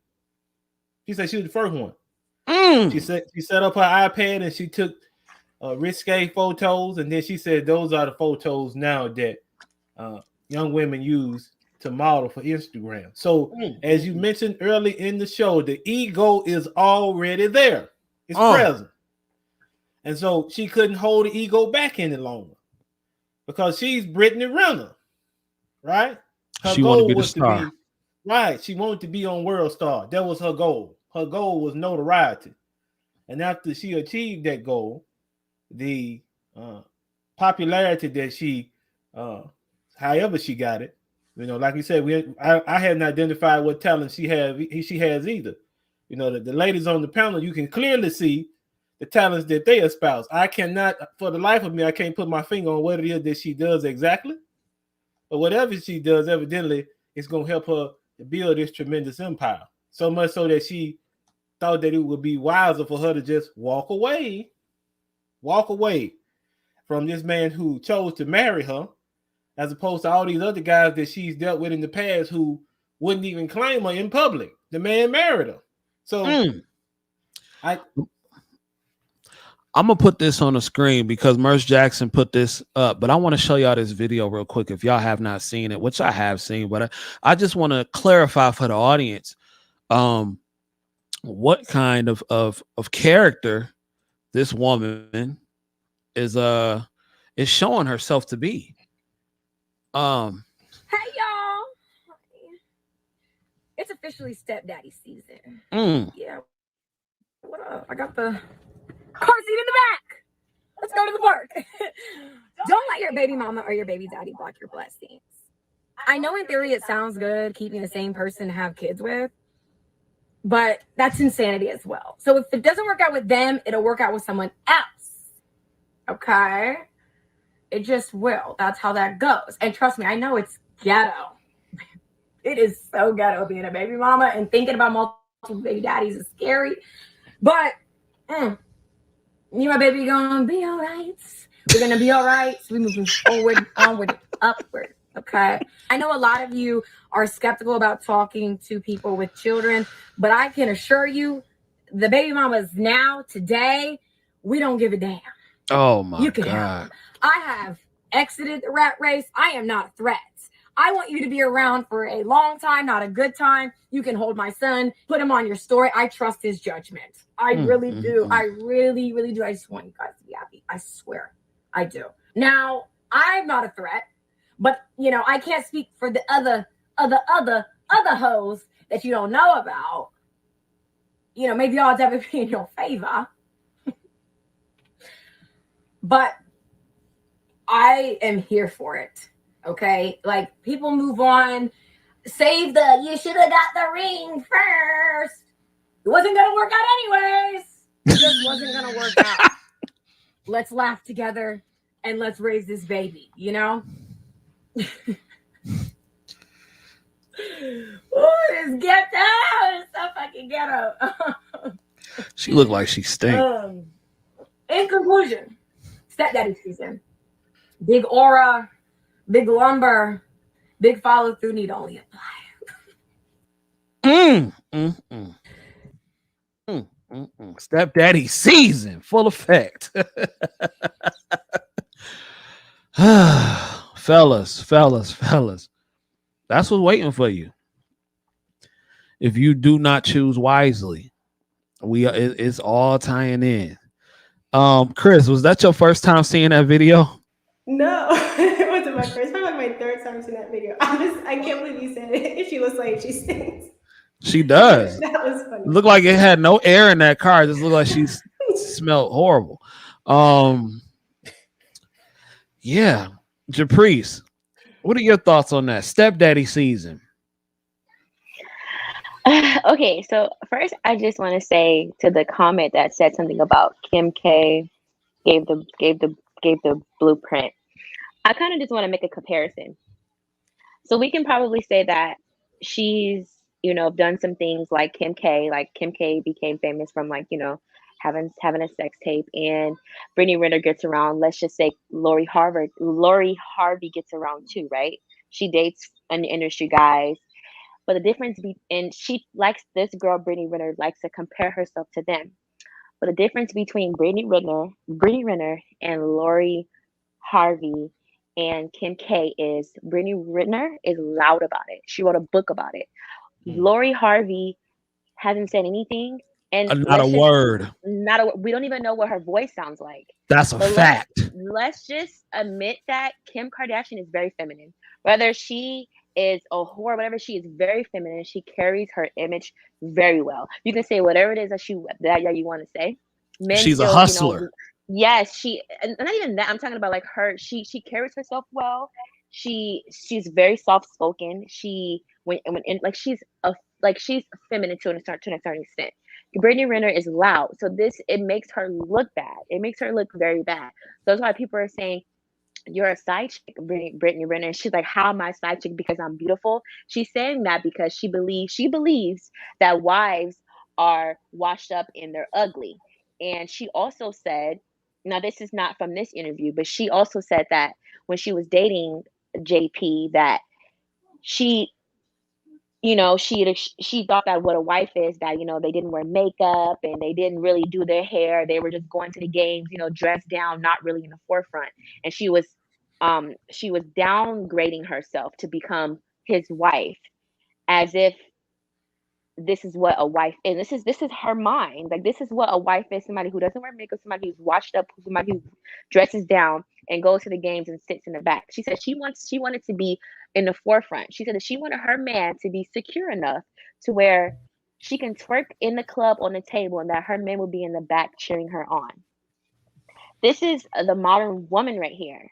This is the modern woman. And you over here talking about stepdaddy, looking for a stepdaddy season. Like, I get she's probably doing some of this stuff for, talks and views and whatever the case may be. Like, come on, you have a son, you have a child, and her thought process on her being a mom and how she is not ashamed of, if he gets older, that he may get bullied for some stuff like that. And she said, well, then if he gets bullied, that's just a phase that he's going to have to go through. That's exactly what she says. Another interview that she did with DJ Academics. She said, that's this is a phase that he's gonna go through, but this is my truth, and I'm gonna own my truth, and he's gonna be proud of his mom. She said, I don't care if he's gonna be gay or if he's gonna be an accountant or whatever he wants to be, I'm gonna love him and he's gonna be raised on love. And I was just like, yeah, kick her out. Like, what in the world is going on? Yeah. Like, this is horrible. One thing you said about Lori Harvey, though, that I talk to Didi about this all the time. I said, Lori Harvey, if she continued, see, her mother gave her the game. Her mother gave her the game. She got with a good simp and gave her the game, because Lori Harvey's mother used to date a drug kingpin. Talks about it and everything. And now, Steve wifed her up. I'm not mad at Lori Harvey's mama. I'm not mad at Lori Harvey, because Lori Harvey's mama told her to keep your mouth shut. Lori Harvey done dated all these men. And have you noticed that none of the men have ever said anything bad about her? None of them. And even Future. Dog his baby mamas, then dog Sierra, then dogged all of them. Future never said nothing because she knows how to be quiet. I think he said something about her in her song, how, like, I'm not for sure this is after the breakup. He said something about, he was dating her and he, didn't want to be with her, whatever the case may be. But her response to it, she just laughed. Like, we didn't even, like, all she did was make like a laughing video, and you could even hear the laugh, but that was it. Like, she wasn't loud about it. She didn't make a response video. She didn't, go on these talk shows and talk about the situation. She was quiet. Like, yes. To the point, we don't even know how she sounds. I don't even know how she sounds. Do you guys know how she sounds? No, not a I've word. Never heard her voice before. And that dude she with now, Michael B. Jordan, he's gonna marry her. If he isn't already like proposed, he's going to marry her. He is in love. Like, this dude be all on IG and he is smitten. And like I said, a woman that can keep your secrets, that's somebody valuable. You know what I'm saying? That's why if she keeps that up and she don't write no tell-all books and everything like that, she gonna win. Now, Kim K, I want to talk about her real quick. Kim K, mother Her mother, she had a good team behind her. And that's another thing. Like with us, sometimes we don't know no better. Kim K's mother was close to being broke after Rob Kardashian. Like she was out here on these streets. Her mother negotiated that deal. Was Vivid when that tape dropped. Her mama negotiated that. And look at them now. They all billionaires eating because of Ray J and his idea and a tape that they negotiated. A good team behind her. And I agree with everything y'all said about, well, everything you said about her. But did you notice one thing she also had a problem with, y'all? She said she had a problem with the fact that JP or PJ can exercise options. She said that in the interview. She said she didn't like that. What do you feel about this whole exercising options with high value men or, you know, men of status? And Kevin did break that down. But before we go into the breakdown, what do y'all feel about exercising options, men of high value or men with a lot of money, men of power, whatever you want to say, whatever term you want to call it? What do you feel about that? How do y'all feel about that, ladies? Let me start with Chris. I feel like that should be enough motivation for her to stay married to him and wear makeup as a wife. If like he can exercise options, keep yourself up, you know, that's probably her type man she needs to, you know, keep her motivated, I guess, as a wife. So he wouldn't want to go out and seek other women. But I think when it comes to exercising options, I don't think most men do this, but I do think that it's fair to say that there's a minority of men that 80% of women want. That's just biology. I think that if you are able, what she did that was dumb is that she actually got him to marry her. So I'm assuming that he didn't realize his value, because typically high value men who are often the alpha in most of their circles because their status, they're not going to settle down with somebody because they know that they have so many other options that they can exercise. So they're not going to do that. But since he's new to this, he probably didn't realize that he was viewed as a high value man. She got one to marry her. And No, they never got married. I thought Brittany Renner and PJ Washington got married and then had a baby. I don't. Did they got married? Mm-hmm. Okay, I've been hearing that, but then she cleared it up, and they never did get married. I think he was calling her like my wife or my fiance, and it was like a rumor. But I believe she cleared it up on the other interview with DJ Academic, because that's the case. Yeah, she said that she would have gotten alimony if they were married. That's but true. So they didn't get married. I think that was just like a little rumor or a misunderstanding. Oh, okay. Dodged a bullet. Then she fell exactly for what happened to her, because then in that case, typically the men who have baby mamas tend to be the men who are seen as like high value or the more wanted men. They typically have the most children with the most women because everyone wants to have their children because genetically it makes sense. It's just biological. So at that point, I don't know about exercising options. You might have to come back to me because I'm probably going around in circles, because her situation, she doesn't make any sense to me. Let me say that. Brittany Renner makes no sense to me. She, I think, doesn't make sense to herself. She doesn't know where she's going. She has no direction. This idea that he has options, again, doesn't even really apply here, because that's exactly what she was looking for. She targeted him. Mm-hmm. It's not like he pursued her. She was the option. So again, it doesn't make any sense here. I don't know why. I didn't watch the video, so that's probably why I'm also kind of confused. But yeah, it doesn't make any sense why she would say that. King Jane, let me ask you from a man's perspective, do you think women who get with men, and let's just even, we can keep it at the NBA, but do you think women who get with men who are pretty successful, nice looking, keep themselves up, do you think they fear that competition? Absolutely. Most you think that's most women? Well, I tell you now, the truth of the matter is, if this particular woman who you are saying in this particular circumstance, if she notices that the man is of value, then she also realizes that there are other women that notice that this man is of some value. So that's always the thought.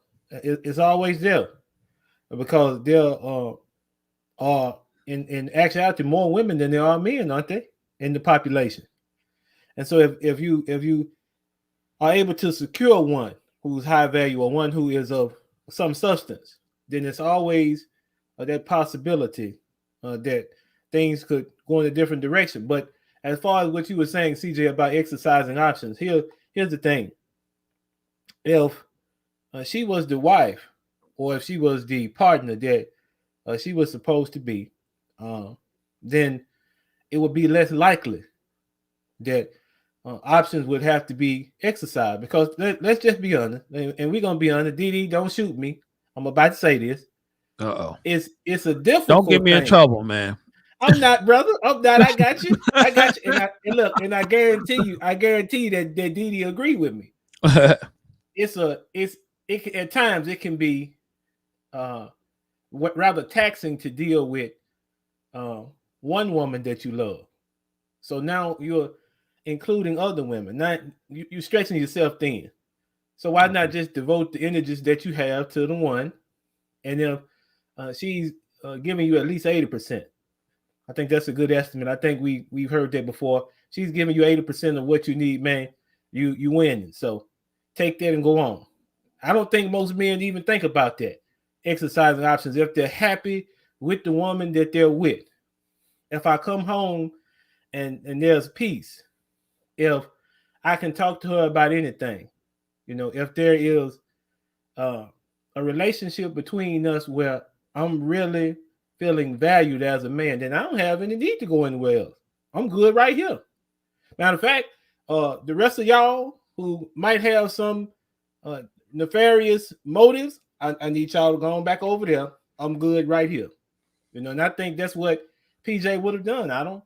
Now we'll never know now, but I think that's what he probably would have done. Well, I can tell you this: at 22 years old, I wasn't ready for no serious relationship mentally. I was nowhere near, and I don't know what she was thinking. And I'm not saying that all 22-year-old men aren't ready and all that kind of stuff, but I would like to think that if you take a guy who's making millions of dollars a year, who's 22 years of age, it's very unlikely that he is going to be ready for a serious relationship as to what she was talking about. In my opinion, she never had any intentions on settling down with him. If you ask me, there's no way I would think there is no possible way in hell that a woman who's 27 years old could possibly think that a young man who's 21, 22, who just came into all this new money is ready to settle down and have a family. There's no possible way that she could have believed. I'm not saying that's the case for all men. Of course not. You can't speak for everybody. But I would say that's highly unlikely, number one. Number two. Go ahead. What you about to say, Chris? I thought you were done. Go ahead. No, well, I'm just saying, like, I just think it's crazy to think that, because I mean, men that young, testosterone flowing everywhere. You know what I'm saying? You ready to tag everything moving, usually. And I can only imagine when you that young with that much money, then you having women throwing themselves at you. Not saying that it's an excuse, because you should always display some sort of discipline when it comes to your sexual encounters. That's not an excuse, because one foul mistake, then you out of here. But I'm just saying, like, the chances, like, people are people, they gonna do them, especially men that young. But I don't know what. Well, I do know she was trying to come up. She couldn't expect anything serious from this guy.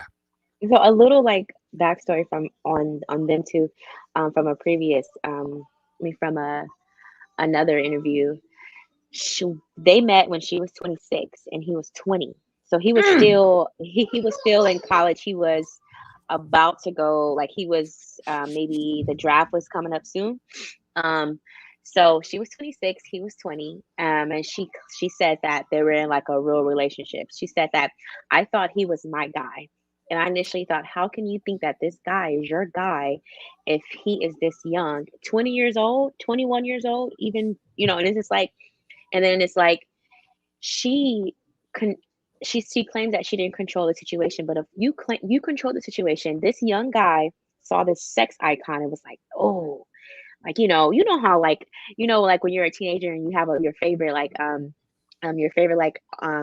woman icon, and maybe like Ashanti or Beyonce. I'm quite sure you guys fantasize about a lot of like, celebrity women, like, oh, like if I got her, stuff like that. And that's what I felt like he did.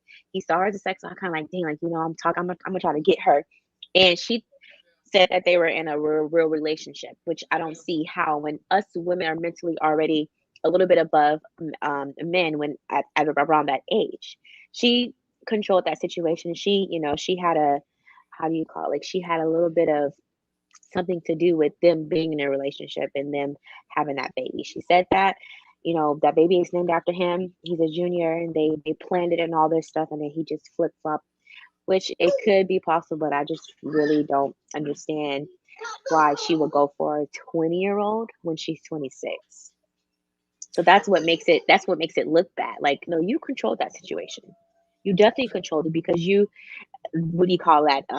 You hypnotized him because he saw he was a sex icon. You probably was throwing it at him and putting it on him. He was like, ooh, he never had nothing like that.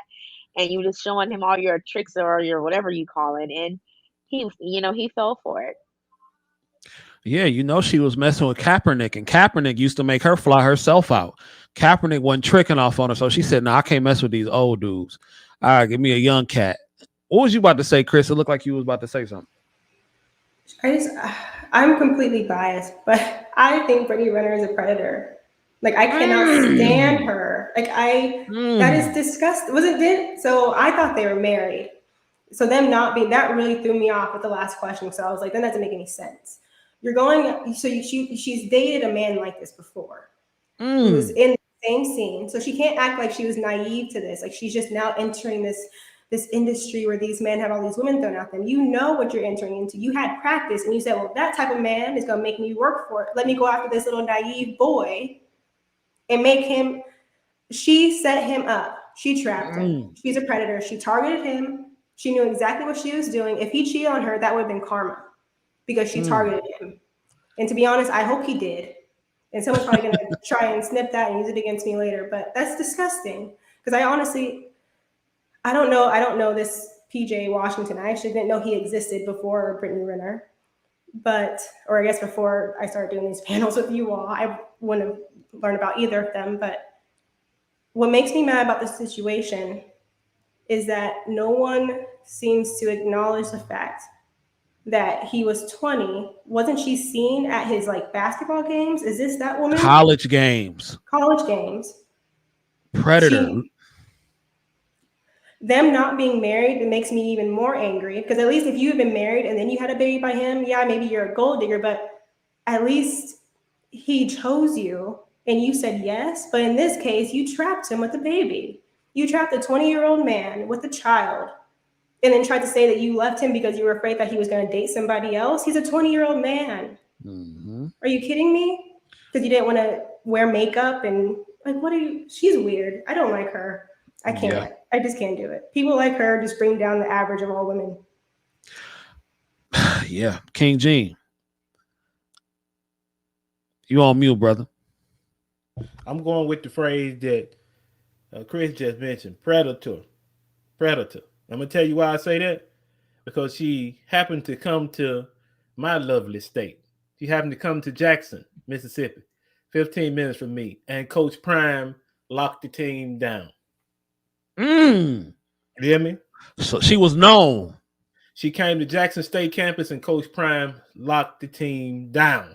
and then went on Instagram and showed some footage of how he was talking to his son about individuals just like her. Now, he didn't mention any names, but he was talking to his son, who's one of the quarterbacks for the team, and he was walking his son through how he should conduct himself when it comes to those type of people. So Chris, you didn't say anything derogatory. Yeah. You know, this is exactly what this is. This woman was standing beside the food court on JSU campus, and she snapped the photograph. And what did the photograph say? Hide your sons. Hide your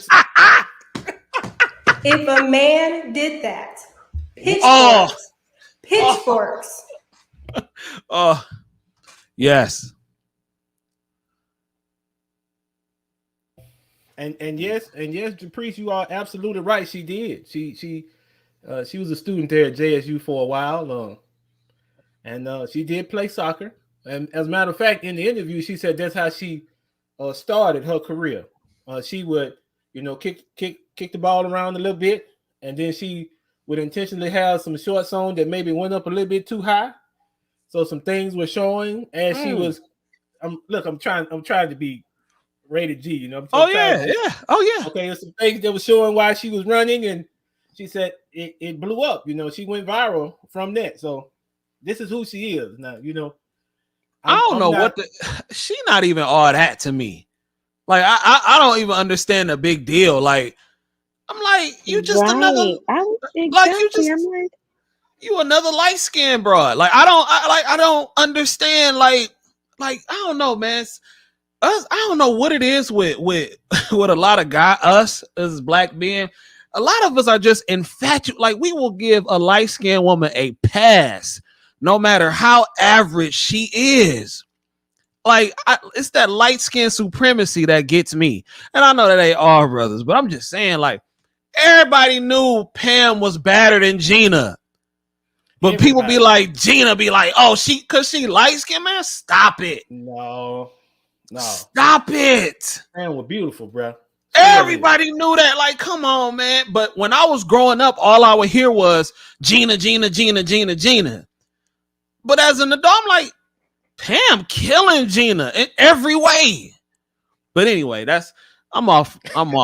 But yes, man, like I don't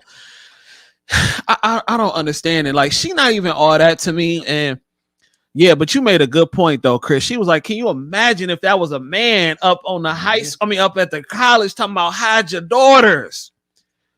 But the one thing I will say this in her defense, she has always been honest about who she was. She has. I will give that to her. She has always been honest about the type of woman she was. She ain't tried to deceive nobody. She ain't tried to say she was something she's not. She got videos saying how to trap a basketball player because they're dumb. She got all types of books. She's honest about who she is. So any man who chooses to deal with her, especially at this point, you know what to expect. I don't feel sorry for you. I do not feel sorry for you.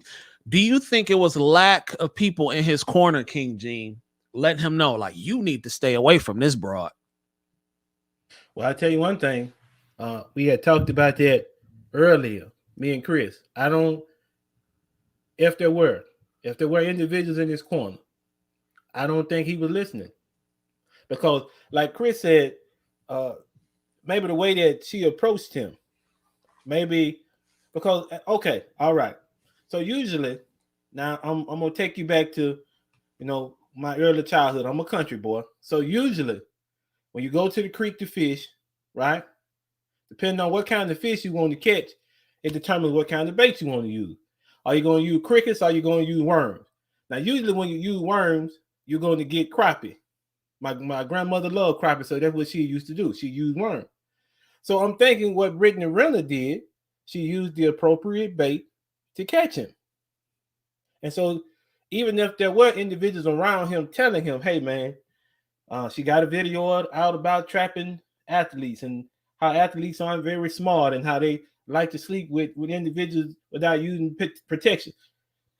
He couldn't hear that. He couldn't, because at this particular time he was trapped. He was ensnared. So anything that had been said, and then a lot of times too, think about us, CJ. You think you accomplished something by grabbing this woman's attention. And so what is the first thing you think when somebody brings a cautionary tale to you? You say, oh man, you hating. Ain't gonna be me. Man. You hating. Ain't gonna be me. She ain't gonna do me like that. Right. And so now you're moving further and further toward her until you can't get away. So she done put a spell on you. That's right. And she done caught you with that voodoo. That's because right. she's very average to me. There's nothing about her that makes her stand out. She looks like every other light-skinned woman out here. If I seen her in public, I would not know who she was because there's nothing about her that stands out. But I don't know, man. Maybe she had some of that crawfish or whatever it was, and she put that on Mr. JP. Well, I'll say this. I'll say this, and I'll pass it to the panel. If you could give King Gene any advice to young men who are on the come up, young men who are destined to be something, what advice would you tell them as far as their mental health and dealing with women who may be out there on the predator tip, on the predator side of the game? Well, I know the first thing I would tell them is be primarily concerned with your own purpose. Be primarily concerned with that, because no one has ever fathered an illegitimate child. No one has ever been with someone who didn't bring anything to a relationship. No one has ever wasted resources being focused on their purpose. You're developing yourself into the best version of yourself. You never lack anything. Now, it's when you take your eyes off of what you're supposed to be focused on, that's when you start to make mistakes. That's when people start to come into your life who don't mean you any good. And you can't see it because you've lost focus. So for the young men, especially the brothers that's watching, you'll never lose by focusing on your purpose. Keep that first and foremost, and then everything else will fall into place. Chris, if you had any advice, I'm gonna say from a woman's standpoint to give to a young man who was on the come up, what advice would you give to that young man, speaking from a woman's point of view? Yeah, so what King Gene said, and another thing, and I'm being serious when I say this, ask her about her father or any respectable man in her life, grandfather, uncle. If she gets defensive with that question and there was no sort of violence, assault, or anything, she can't just with peace say, oh, he wasn't around. I don't really know him that well, but I have this other person in my life who is a father figure, or whatever it may be. If she can't answer that question peacefully, she may not be the right person for you. Because there's a lot of healing that she needs to do just from that one situation. Because most likely, if she can't say something positive about the men in her life, what makes you think she will be able to say something positive to you? That is her first. The way that she's seen women treat men should have been her mother treating her father, or even aunts treating her uncles, or whatever it may be. If she didn't see that, what makes you think that she's going to treat you with respect? She's going to see you as her army who's going to fight for her and protect her and value that part of you being a man. So ask her about the men in her life. I would say this, after you do what King Gene said, follow your purpose, reach a point where you feel like, I've grown enough. I need somebody else to help me scale this growth. I want a family. I want all of this. When you start vetting these women, ask them about their families, especially the men in their life, to see how they react. Japrice, your son 25 years from now become a lawyer. He making $300,000 a year. One of the top lawyers in his firm. Everybody know about him. They be like, man, that's lawyer, that's attorney Japrice's son. You dig? That's attorney Japrice's son. They know about him. The women is owning him. What advice are you giving to your young son, 25, worked hard for everything he done got? First and foremost, amen, amen, amen, amen. Amen.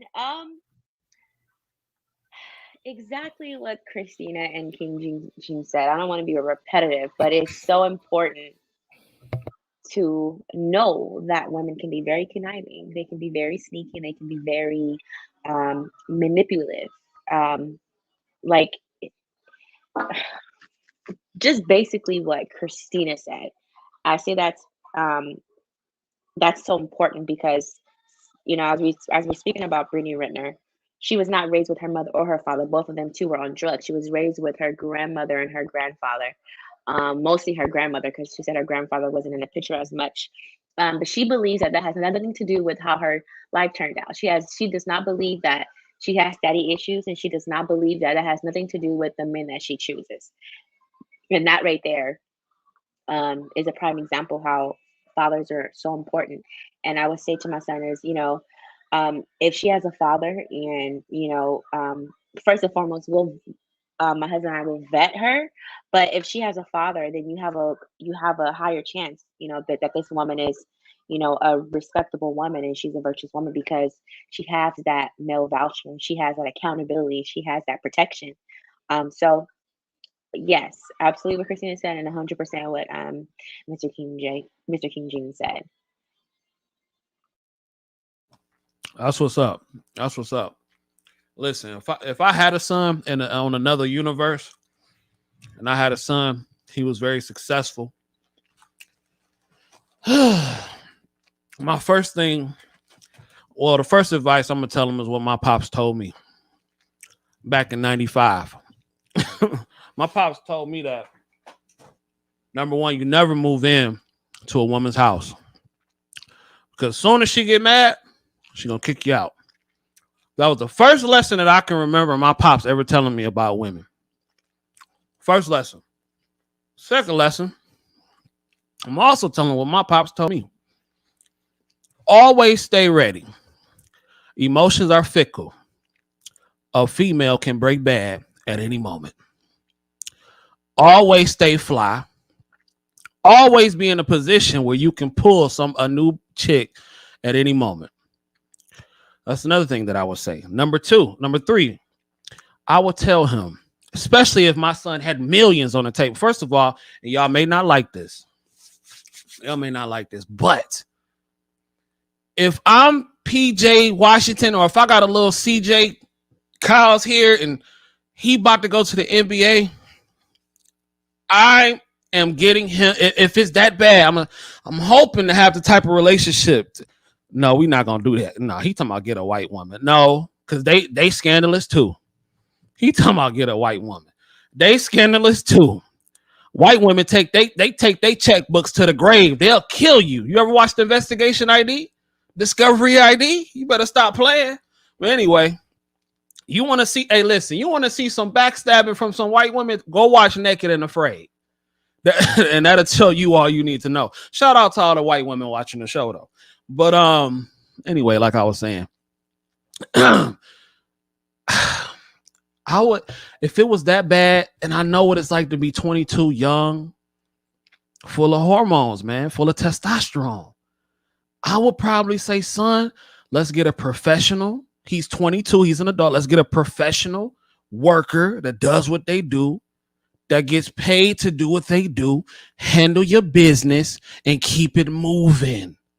Because we got to stay focused on the prize. Listen, Brittany Renner's, that woman is dangerous.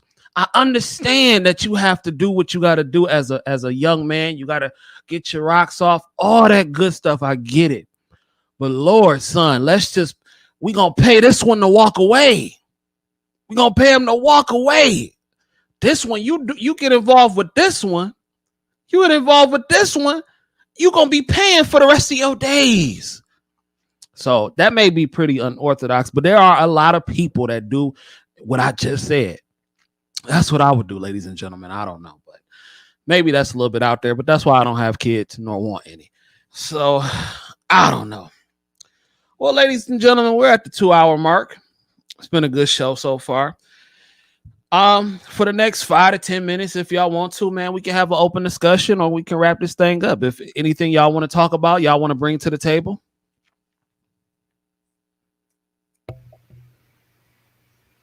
Well, now in reference to what we talked about earlier, you all, how if the situation had been changed in DaBaby circumstance, how things could have went horribly wrong.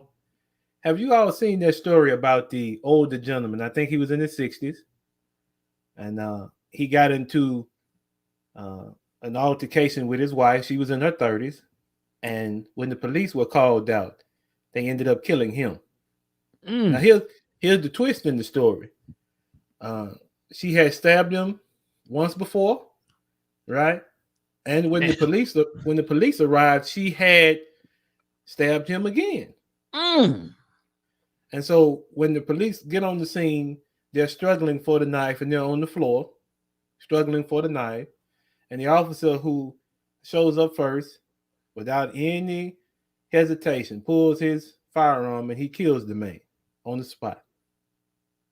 So that's the reason why I say, and I continue to say, that as far as we're concerned, as far as men are concerned, our mental health, how we are doing, it's not important.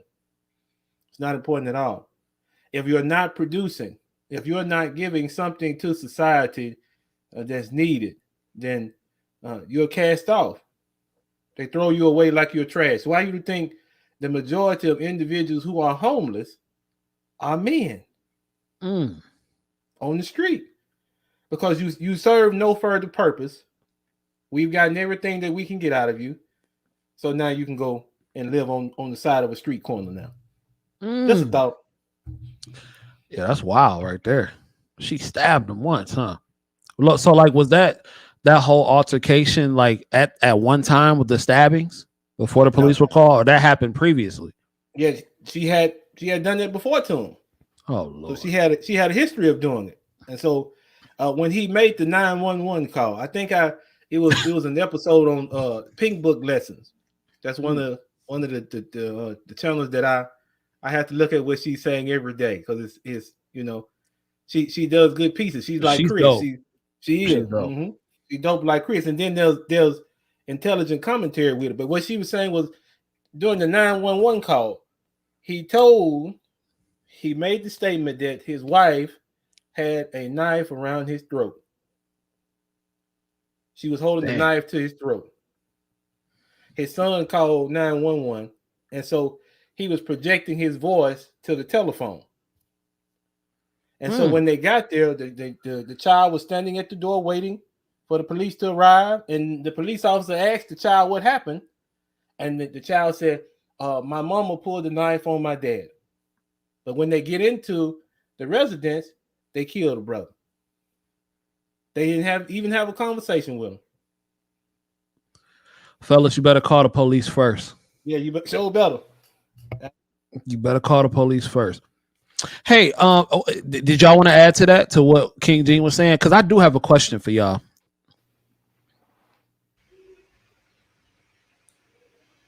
I was gonna say really fast that, like, there are women leaving their husbands because the husbands work too much. And that man stayed with this woman who tried to stab him, but then they have the nerve to say that men don't stay.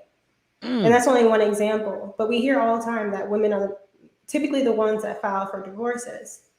Look at what that man went through to stay with his crazy wife. Like, I'm sorry, rest in peace to him, but she sounds like she was probably going through something extremely, something like going psychotic or something, to just stab her husband that many times. And he stayed, which I don't know why, but men typically stay. And women just can't find it in them to bear through their husbands working 100-hour weeks because they want more attention. Well, now I have two questions, because you made a good point. Could you understand if a man did not want to get married in 2021? Say you see like a 22-year-old man that's really grinding, working hard, with all these examples out here. Could you blame him if he said, "Nah, I'm cool on marriage"? Could you honestly blame him? I'm just wondering what y'all think about that. Jonathan Barronville is a good example of that. I don't know if you guys know who he is. I don't know if he does YouTube actually, but he's a moderator for a few large channels. TLA, I think maybe even the Lakeith Network, just a few channels. he kind of gets featured on every once in a while. He gets called into panels, and he talks about that he doesn't want to get married because the odds are not in his favor, and they're not really in any man's favor. I don't blame men for not wanting to get married. I think it's very unfortunate. I think the men who find the right women will definitely get married. But the thing is that so this actually ties on what I was going to say earlier. You were saying that in Brittany Renner's defense, she's honest about who she is. I think that makes it worse. I would rather her be private about who she is, keep it to herself, and then the men can talk amongst themselves about staying away from her. What she's doing is she's spreading this like an infection through other women.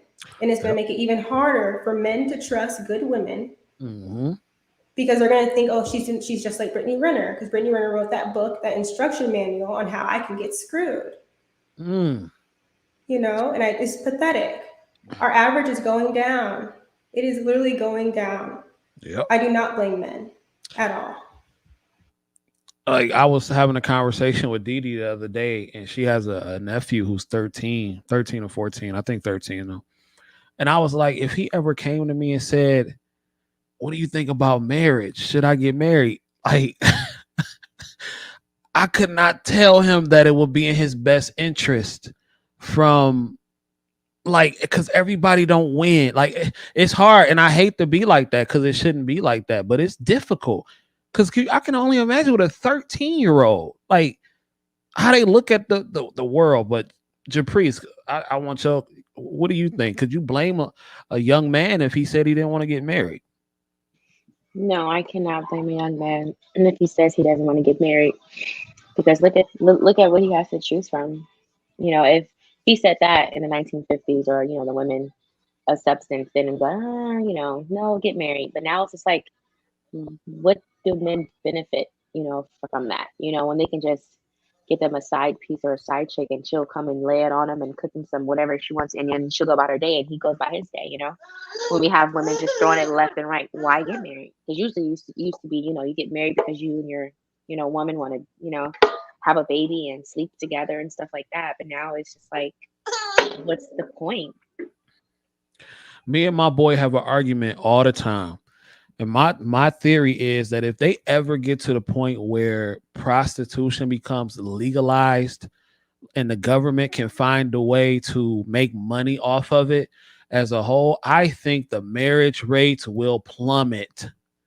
I'm not going to say it'll all the way be out of here, because you got some people that really do want to get married. But I think with this whole incel generation and how it's cool to be an incel, and, you know, people don't want to talk no more.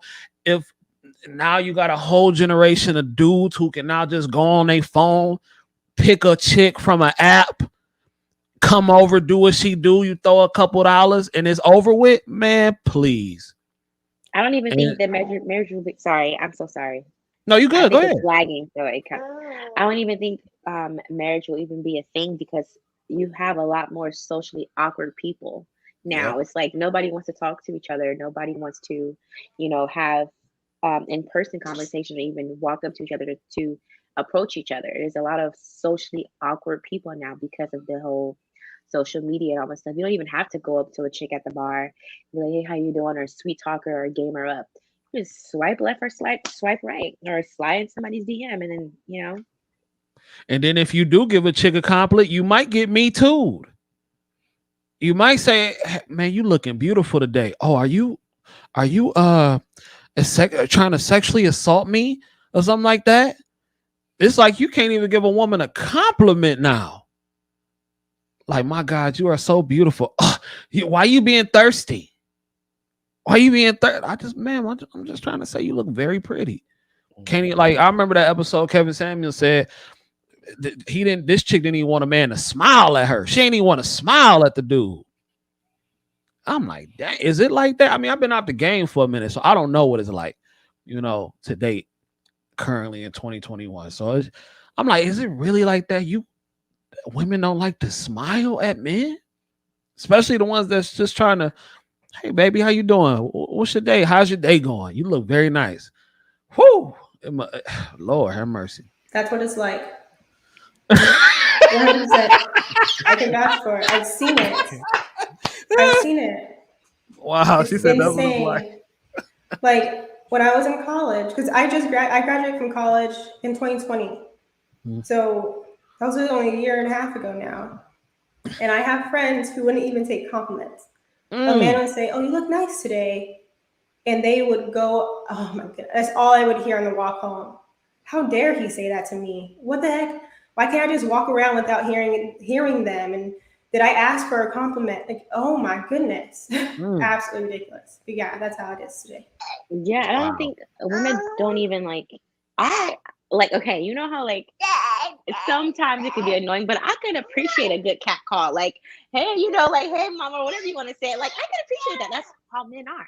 They're natural pursuers, and if they see something beautiful, they're gonna react to it. And I don't agree with them touching on all that stuff, but if they want to scream out, "Hey, ma," whatever, however they say, what's wrong with that? The women get so upset. There's videos of them like making videos of a woman walking down the street and she gets catcalled her and he's like, "Hey, how you doing?" And she's so upset about it. I'm just like, so I don't get it. That's just how men has always been like that. Always. That's just how I don't understand. I watched a full femininity video on how to accept compliments because women are struggling with this. Wow. Yes. That is insane to me. Wow. Yeah. Like you have to make videos on how to accept a compliment now? Yes. Whoo, man. I Me want and to Dee add- we gonna have to stay together forever. I can't deal with this shit. I couldn't deal with this shit out here. Like this is crazy. Yeah. Shoot. So what's funny, the people who are going to get married, even if the marriage rate plummets, are going to be the people who are going to want to get married will be the conservative men. But one issue with that is that women are becoming more liberal, and men typically like to date women either as conservative as them or more conservative than them. And so as women become more liberal, they become less desirable by men. And so we're seeing that as well. I think some of the chicks get confused with the man that is willing to have sex with them. They get that confused with being married or being put in a position to where a man wants to stay with you for the rest of his life. Like, I don't understand how people can get so confused by that. Just because I'll sleep with you does not mean I will take you serious. Like, it cannot. Like, I don't understand. Like, if I had a daughter, that would be one of the first things I would pound into her head. Just because a man will sleep with you does not mean he's going to take you serious, be in a long-term relationship, be your husband. It does not mean that. You have to choose wisely. You have to choose. And I'm like, okay, if you're going to be out here running amok, at least give it up to somebody who got something. Like, seriously, like these chicks is throwing it at dudes who live with their mama who don't got a penny to show for it. I would think that if I'm a female and if I want to be a little hoish, I would at least try to give it to a guy who's worth something. Not saying that you should, but I'm like, come on. Like, why are we just throwing it at Buffalo Bill who don't got two nickels to rub together? This man could potentially get you pregnant and he has no resources at all. Like, I get it. You may find them attractive and everything like that. And dudes, we do the same thing. You'll see the local hood rat. She got a big butt, edges looking right, and some shellac nails. And you be like, Lord, I just want to do something to that. And then you mess with her and knock her up. So it goes both ways, but I just don't know. King Gene, can you help me out with that? King Gene, do we like sluts? As a whole? I guess.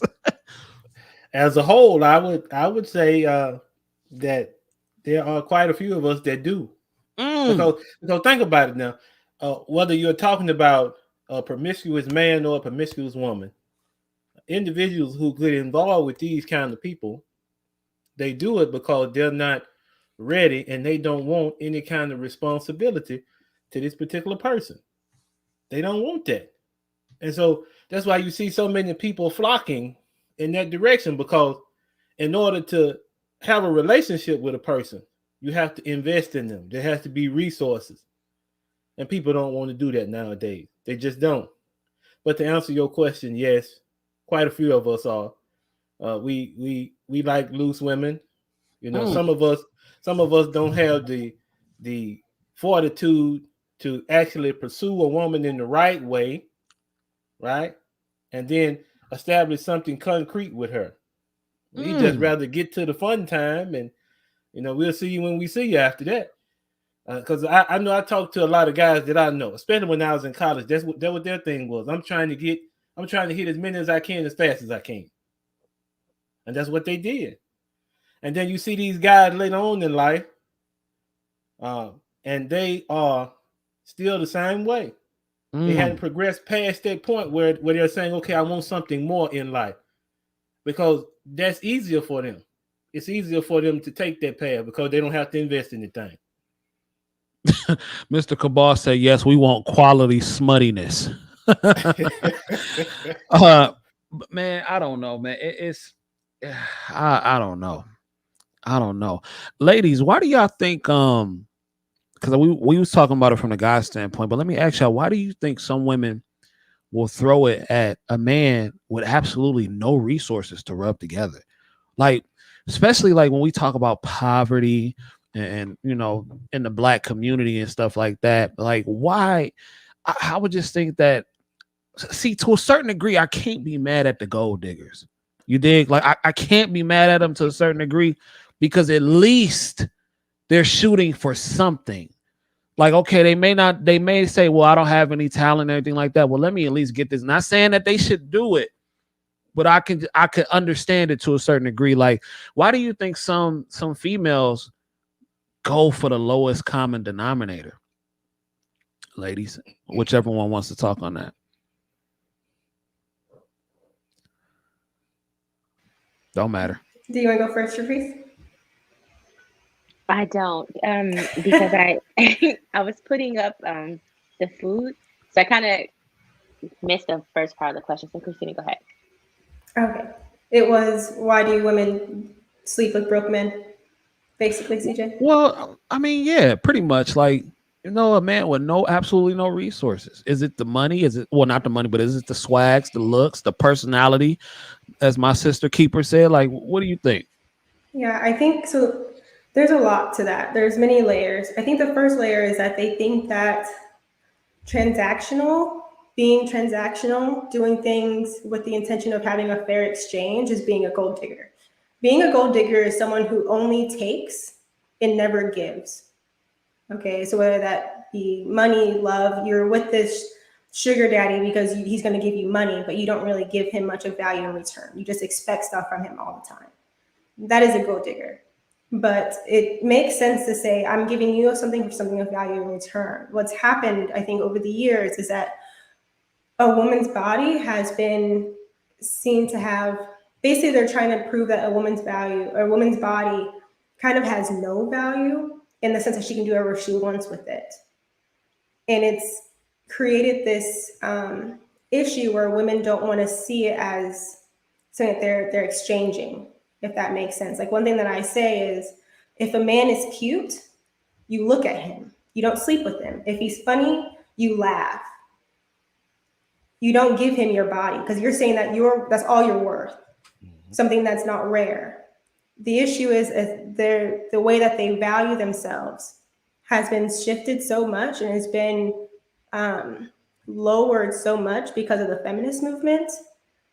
Because the risk has gone down. Like, there used to be a risk with having sex. You used to risk having a bunch of children, getting STDs, all these things, not having cures for these things, but the risk of just having sex has gone down completely. And so all those things, I think, have led women to just do this willy-nilly. They're told that you're supposed to because you're free now. But when something's free, it actually means that it has no value, and that's their exchange rates are just off. You know what I mean? If you're sleeping with this man because he paid for your lunch, what value does that prove that you have? That's what you just exchanged, but they don't see it that way. Wow. Well, there you go. Japrizzle, you want to chime in on that? I really don't know why women sleep with men who don't have any resources? And you mean by resources like they don't have a job, they don't have like their own home or something like that, or just like maybe like a pot to pee in or something like that? Right, yeah, don't really have much of anything, like just in poverty. A lot of Yeah. swag, Mm-hmm. but not a lot of money though. I mean, or Yeah. resources or the ability to provide. Yeah, I believe because that stuff doesn't matter because maybe because of their looks, like they're handsome and they're probably the most sought out guy by women, and I believe Mhm. those kind of men are the ones who are the ones that are having these babies by the women. Like I know, like it's about like 16 to 20% of men that are responsible for the 80% of babies out of wedlock. So like I believe those are the men that they're having the babies by, and then they base and then they start basing their experiences and on these men and say that all men are like this and all men are like that. But I really don't know. Besides what Christina said, which is on point, I really don't know. I never Do understood do it. do you think a lot of women? Let's talk black community, right? Because I'm black and I have the black experience, and in high school, the nerd, you know, Pokemon cards and Yu-Gi-Oh cards and everything like that, comic books. The nerd didn't get no play. Do women not like the corny dudes, the nerds, the real smart guy, the Steve Urkels of the world? Um, what is that? Why is that not attractive to the female, to the woman? What is it about that? King Gene, let me ask you, what type of guy were you in high school? Were you the nerd guy, or was you pulling the ladies? Was you the jock, the swag? No ladies in sight. Oh Lord. Listen, I was absolutely the nerd, man. Matter of Mm, fact, I graduated valedictorian in my high school class. So listen, I was about doing the best that I could do. That's what I was about. I was about focusing on ooh, my studies, man, because I knew I grew up in a very poor town and I didn't want to stay there after I graduated. I had to get out of this place. And so mm, this was the way that I made it out. But it's like you said, no, man, they're not, no, there's no attraction there. Nothing mm, in while you're young. But then when you get older, right? And priorities start to realign and people start to see what's absolutely important.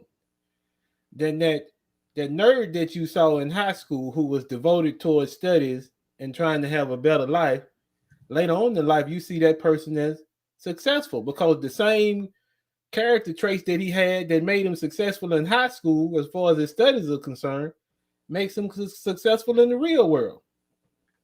Because now, mm, how does being handsome translate into the real world when difficulties pop up? mm, Right? How mm. does that translate? Do So ner- that's go ahead. do nerds not know how to balance though? I didn't. Not saying that nerd males should, because you shouldn't have to hide who you are. But do they not know how to balance to be the quote unquote Renaissance man, somebody who has the smarts and somebody that can have the looks? Is that the problem with the ladies? Because um I used to like the nerds in my school, they would let me show y'all what kind of hairlines a lot of the nerds in my school were known for having.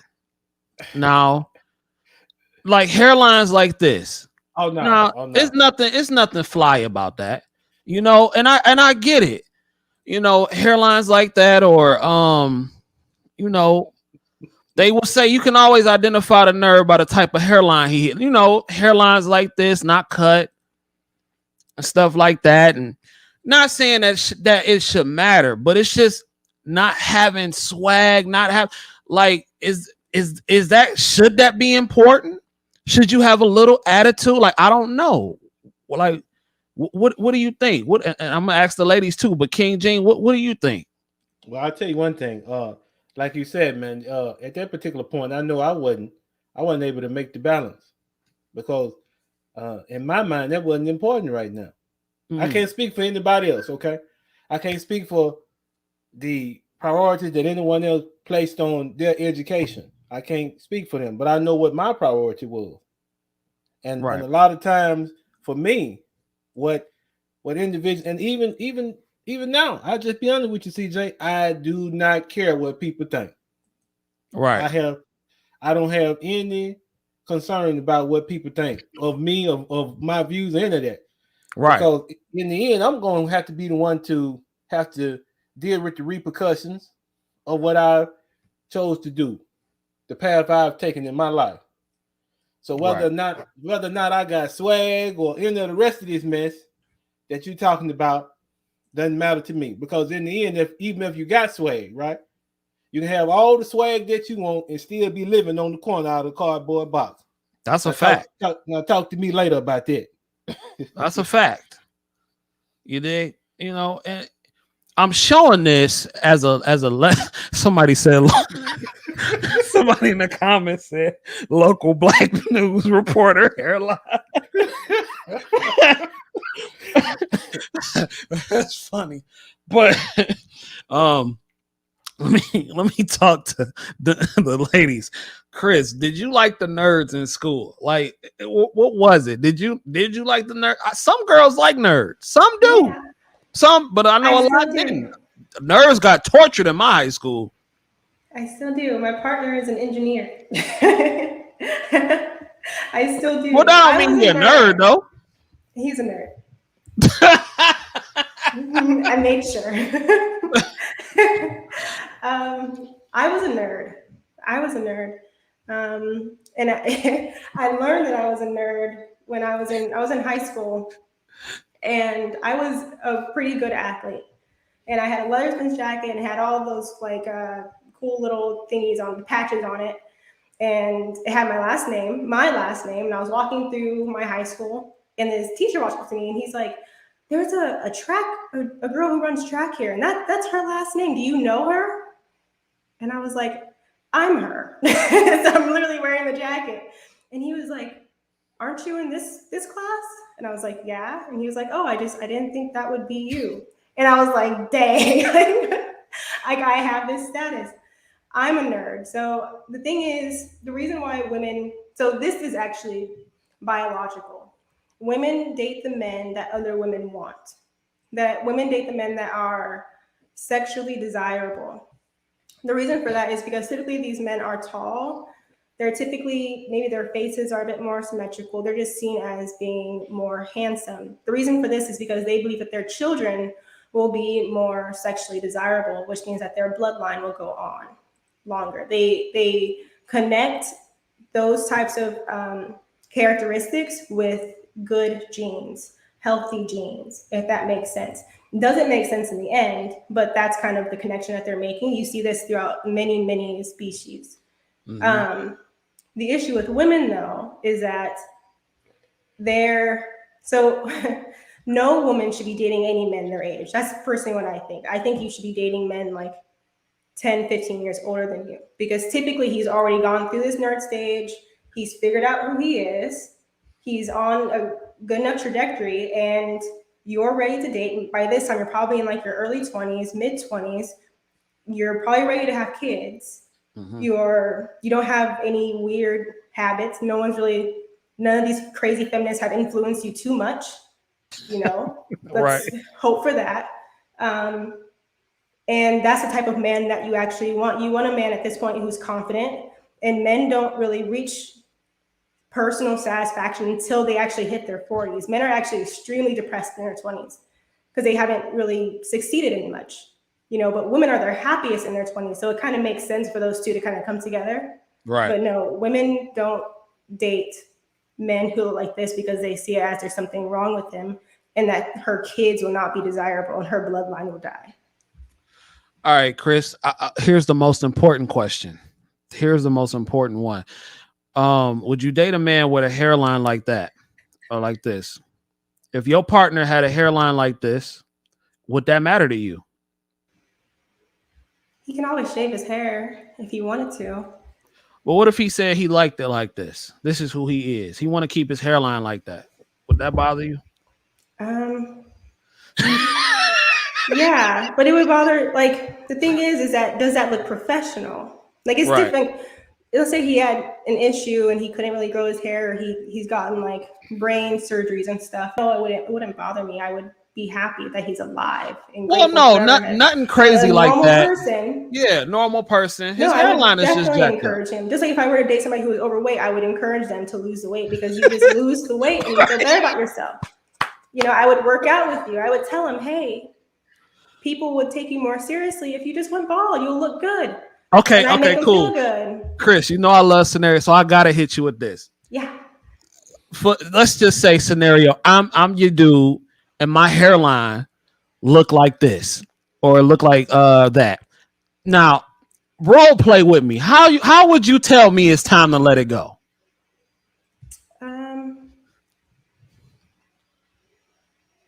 I just asked him if he liked his hair shorter. Like, do you want to buy it shaved off? I think because there's a way to do it. Like, I can't really do it in the moment, but you would boost him up. Like, I think you would look so good with this type of haircut, and you throw him bald man, you know. And you're like, I think you look so good like this, because you can't. Chris, Yeah. I am in awe of the way that you handled that. I'm gonna tell you what you do, right? You buy a pack of razors and some shaving cream and throw it on the bed while he watching TV and say, "Hey, That's you need to handle that."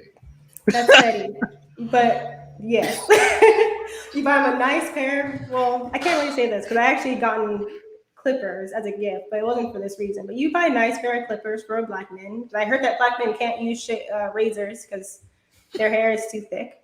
That's true. And you set them up real nice. You're like, hey, use these and use them well. Yep.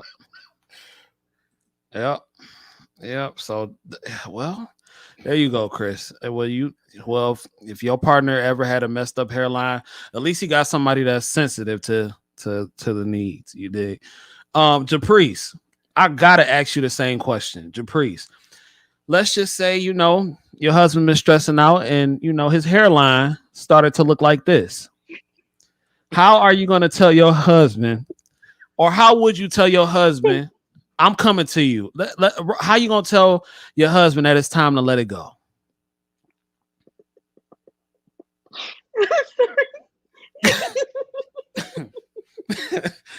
Okay. What? I'm so sorry. Okay. I'm just saying. Yeah. So, I mean, okay. So I would definitely, it would be one of those nights, it would be dinner, the 5-course meal, dinner. You got to take them out to dinner first. No. Dinner's at home, dinner, and you have the dessert, and you got the real dessert, and then I would just picture like me washing his hair, like, let me wash your hair. Let me, like, give you a little, wash your hair. Yeah. Oh, can you hear me now? Yeah, we can hear you. Okay, yeah. So I would wash his hair and pamper him, all this stuff. And then I would, say comments like, baby, you look so, like, you look good. You look handsome. You look, no matter what. But, I think you should try, going bald. Because you're like halfway there. Oh. But I would definitely throw hints like, that he would look really good if he, if he was just give it a try. Let's just give it a try and see. And if it doesn't, work out for you, but I'm quite sure you'll love it. I would definitely just encourage that he should try, the full bald method. And that's for all my divest sisters out there that want to just date white men when their hair start receding. That's kind of how their hair start looking too. So shout out to the divest sisters out there that's messing with the white dudes. That's how their hairline start to look as well. But y'all did pretty good, man. I will say y'all did pretty good with describing. As somebody who has recently joined the Bald Head Nation, that was definitely pretty good. Shout out to Merce Jackson. He said, "Let it go." I had to recently. # Bald Head Gang. Oh God. Nah, Mr. Stewart trying to start trouble. He trying to get me in trouble. He talking about I'm gonna let this rock. I'm gonna let this rock. He said at the CJ Kyle's, let's flip the script to black women in their hair. God forbid we ask them to do something with their hair. I don't think. Listen, I think if your wife or your woman's hair was looking crazy, I don't think it would be bad. You know, if I say, well, babe, your edges ain't really hitting the way they used to hit. We may need to do something about that. I don't know if we need to get you a divestment wig or a 27 piece or a bob. I don't know, but we need to figure out something. King Gene, how you telling your woman that she may have to shape up her edges? Ooh wee, man. I ain't listen. I am treading very, very lightly. And I'm going to take a page out of Caprice's book. It might be a purse involved. It might be a tennis bracelet or some earrings or something in the beginning, and then it'll be like, well, babe, there's only a necessity for one of us not to have any hair. Not both of us now. One of us needs to have hair so they can recognize which one of us is the husband and which one of us is the wife. And I'm gonna leave that alone. So King Gene, you telling me you couldn't rock with a sister with a bald head like you and me? Right, I'll put it this way, man. If there are circumstances that warrant it, so sometimes there are things that happen. No, nothing wrong. Ain't nothing wrong with her. She ain't got no illness or anything like that. She just her hair messed up. It's jacked up. You ain't gonna let me off the hook. Nah, ain't nothing wrong with her. She just, she maybe didn't put too much edge control in it, some too much beeswax. I don't know, something like that. But now her follicles is jacked up. Well, I tell you like this, man. They have all kinds of abracadabra and hocus pocus to, put something there. So, I watched the YouTube video where a lady came in and she didn't, her hair was like mine. And when she left the salon, man, she, you could never tell. You couldn't tell. So I don't think that would be a barrier to me being with her, but we most definitely have to do something, I don't think she should walk around looking like me. I just don't. It's not your deal, huh? I get it. I ain't mad at you, King G. I ain't mad at you. Ladies, is your hair important to you? Do you care about your hair? Is it very important? Chris, it looked like you take very good care of your hair. Japrice, is your hair important to you? Yes. Yeah, I believe so. Yes. Okay. Well, all right. Would you have a problem with wearing wigs or weaves or anything like that? Is that an issue with y'all ladies? Wigs, weave, all that good stuff. If I had to. Oh, sorry, Chris. No. Yeah, I guess I don't have a problem with it. I used to actually wear extensions and wigs and stuff. But I stopped wearing them because my husband was like, hey, babe, I don't like these. Can you wear your real hair? You have hair, wear it. And I'm like, okay, no problem. Okay. Chris, what about you? So I had really long hair. I cut it. It's still fairly long. But so I can experience short hair, I bought a wig, like one of those little headband wigs, just so I can have shorter length hair for a day or two. So I don't mind. I don't wear them often though. I think it's always better to wear my natural hair. That's an absolutely not. But I don't prefer. I never had a weave. I don't think. I would do a wig, but I don't wear them often. Got you. Okay. Well, I think that was an interesting conversation. Ladies, if you have a man out there whose hairline, you see, I had to realize that it was time for me to let it go. It was just time because, I just took horrible, and I feel like I was treated unfairly, King Gene. Ladies, y'all might not be able to relate to this, but King Gene, it's unfair because I have a perfectly good hairline. It's just that up in here, it started to go a little thin. Now my hairline is perfect. That's why I can still let it grow, get it cut. My barber do his magic, and I'll be back in the game again. But when you out of town for 10, 15 days, you start looking crazy. You know what I'm saying? Like you got a full hairline, but your hair, you looking like a swimming pool in the back. So that's why I said, you know what? When I go on vacation, man, and it's just so much easier to deal with. But the thing is, you got to shave like every 2 to 3 days. You got to do it. That's right. So it's just like, I'm damned if I do, damned if I don't. But since I know we rambling, but you know, I got about 10. Want to CKQ really quick, CJ, please, if you don't mind. Yeah, go ahead. Oh, so CJ says he just walked up to you and said it one day and it wasn't a fight. No, because I always wore my real hair. I go like back and forth just to switch it up or whatever. I never had an issue with hair, or I've always had like, you know, pretty limpy hair, full hair, like even if like, so no, he just said it to me. Like he always make like comments like, oh, I'll ask, you like my hair? When I wear like extensions, he'd be like, yeah, it's all right. But when I asked like, do you like my hair when I wear my real hair? He's like, yeah, I love your hair, you know, or he would just come to me and say it. So I already knew he had a feeling. I mean, I already knew that he kind of somewhat didn't really care too much for the extensions and the weaves. So no, it definitely wasn't a fight. And I also thought about this too. I wanted to start wearing my real hair because I wanted to be an example to, if we do have a daughter, I do want to be an example that, you know, she could wear her real hair. And I also want to wear my real hair for my husband's future, for my son's future wife. I want him to be able to, you know, date a woman that wears her natural hair and doesn't feel like he needs to get a woman that has extensions or, you know, this unrealistic. So I wear my real hair for my son's future wife so that, you know, he can be able to accept, you know, her real hair. And another thing, I don't believe that our natural hair costs more to maintain because weaves cost $300, wigs cost $3 something. There's no way that like, what is it that you need for your natural hair? Just some water, which is free. I mean, you gotta pay your water bill, but it's just water. Shampoo. I personally get my shampoo, I get my shampoo and my conditioner from 99-cent store.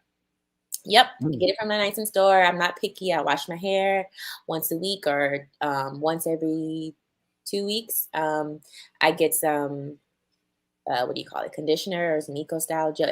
I don't believe it. It costs more. So when women always say, you know, it takes a long time to do my hair when you sit in a chair and get your weave and stuff done, which takes 2+ hours. And so I don't believe that natural hair costs more to maintain because what are you maintaining? You're just doing your real hair natural, your hair that grows out of your scalp. Danielle says, I wear braids. They're $200 every 2 weeks. Me personally, I've never cared as long as it looked good. And I get the aspect of hair costs. I'm sorry. I'm so sorry. Are you saying that natural hair costs more? What? That is insane. The salon, I think, just costs more. $200 like, the longer your hair gets, like I remember when I used to go to the salon and get my hair done, I would get my hair done like once or twice a year. But as it gets longer, they charge more. So my hair would start off like it would cost like $60, and by the end, before I stopped going to the salon completely, they were charging us like $160 to do my hair, just a flat iron.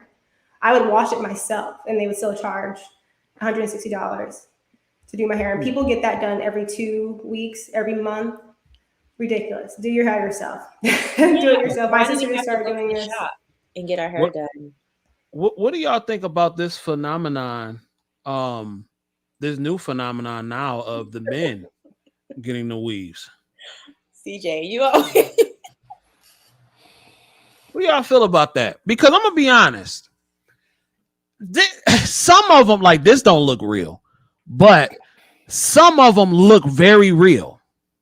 And what do y'all think about men rocking man weaves? Because it's a growing phenomenon since we talking about it.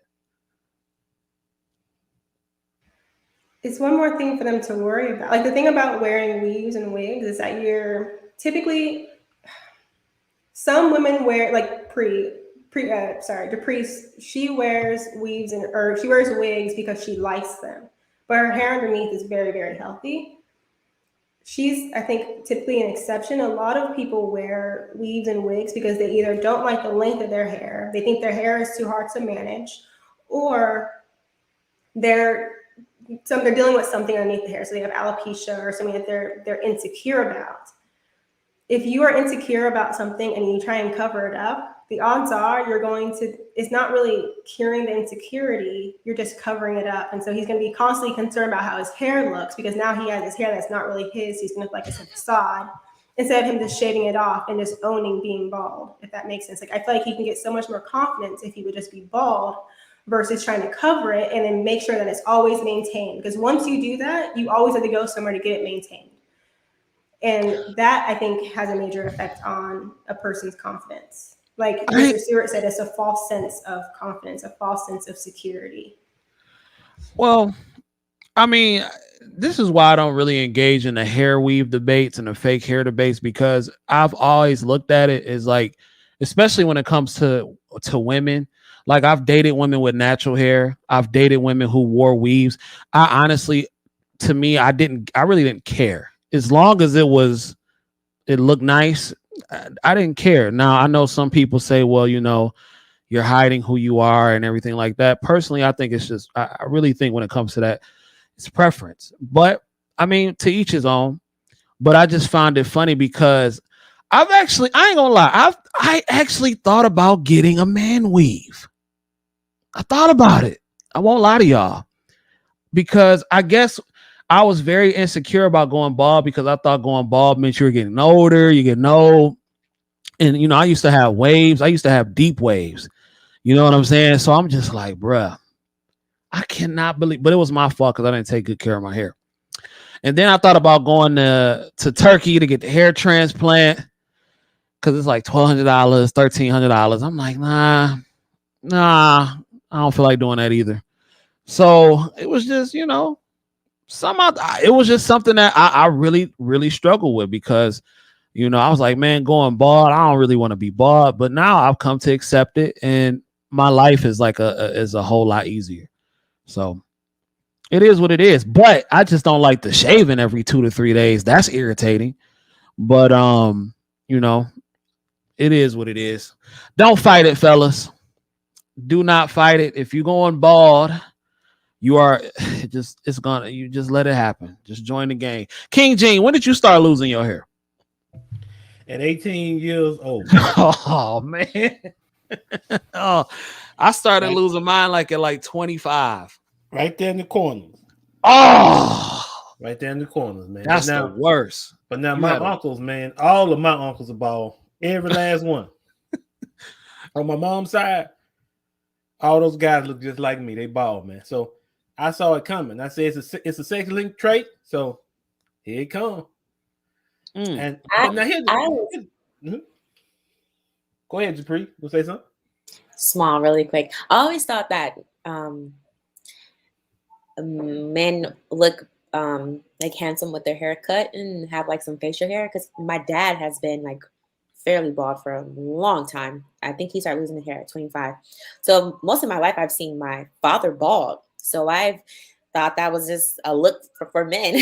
So growing up, I'm like, oh, okay, you know, I never thought that it was like unattractive or anything like that. Yeah, man, I had to really come to terms with my dad. Every time he would see me, he would just laugh like, let it go. He'd be like, let it go, son. It's inevitable. You can't fight it. Right. And I mean, I could have fought it and I could have went out my way, but I'm just like, so when I was on my last cruise, I went down a water slide. Now, could you imagine having a man weave going down a water slide? You can't get a man weave wet. Your damn toupee coming off. The kids are screaming because they think it's a dead squirrel and all that kind of stuff. Like, I ain't got time for that. I ain't got time for that. You know, just I don't have the time for that. And I just feel better, you know. But one thing I cannot be, that's why I'm grinding, because what I refuse to be is fat and bald. That is a nightmare. Waking up like Carl Winslow. That is horrible. To be fat and bald. Lord, you got to pick a struggle. I say either I'm going to be fat with a gang of luscious locks, or I'm going to be bald and in shape. It's one or the other. One got to give, and you can't be both. That is horrible. Mm-hmm. But yeah, y'all, I think it's about time for us to wrap this up. Is there any last words that anybody want to say? Hey, Chris, Mr. Stewart is trying to put his bid in. Will you tell him that you taking? Please. Yes, I'm not married. I'm in an exclusive relationship, Mr. Stewart. Jesus. He is over here thirsting. He like Dwayne Wayne or Theo Huxtable right now. And don't get me started on the Cosby, because I seen some more stuff where Claire just disrespected the heck out of Cliff. But anyway, y'all. Anything y'all want to add before we close this thing out? If anybody want to add anything.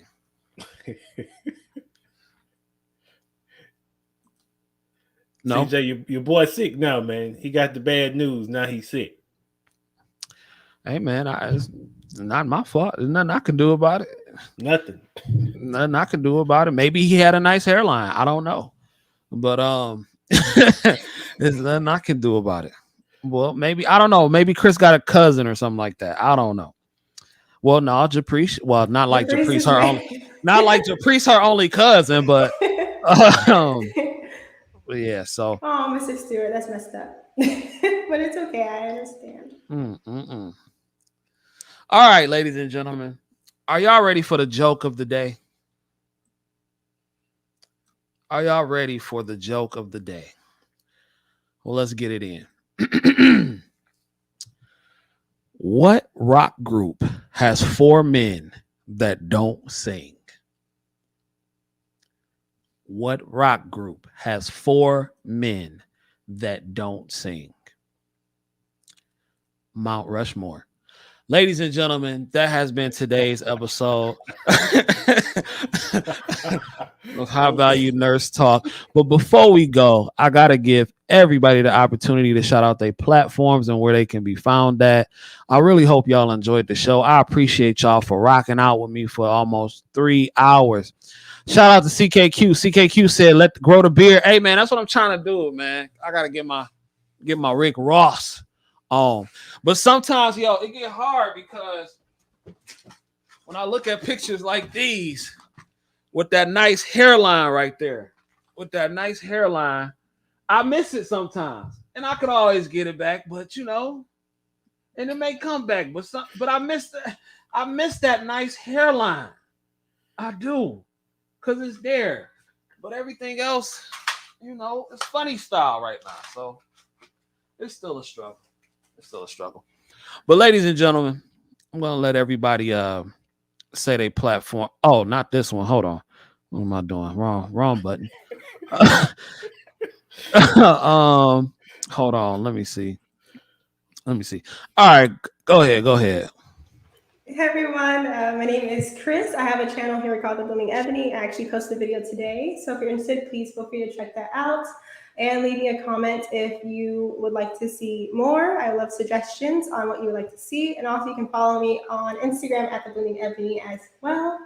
And that is all. Happy blooming, and subscribe to the CJ Kyle's channel for more videos here. Yes, sir. All right. Let's give it up to the homie. Let me see. No, I didn't mean to remove him. Hold on.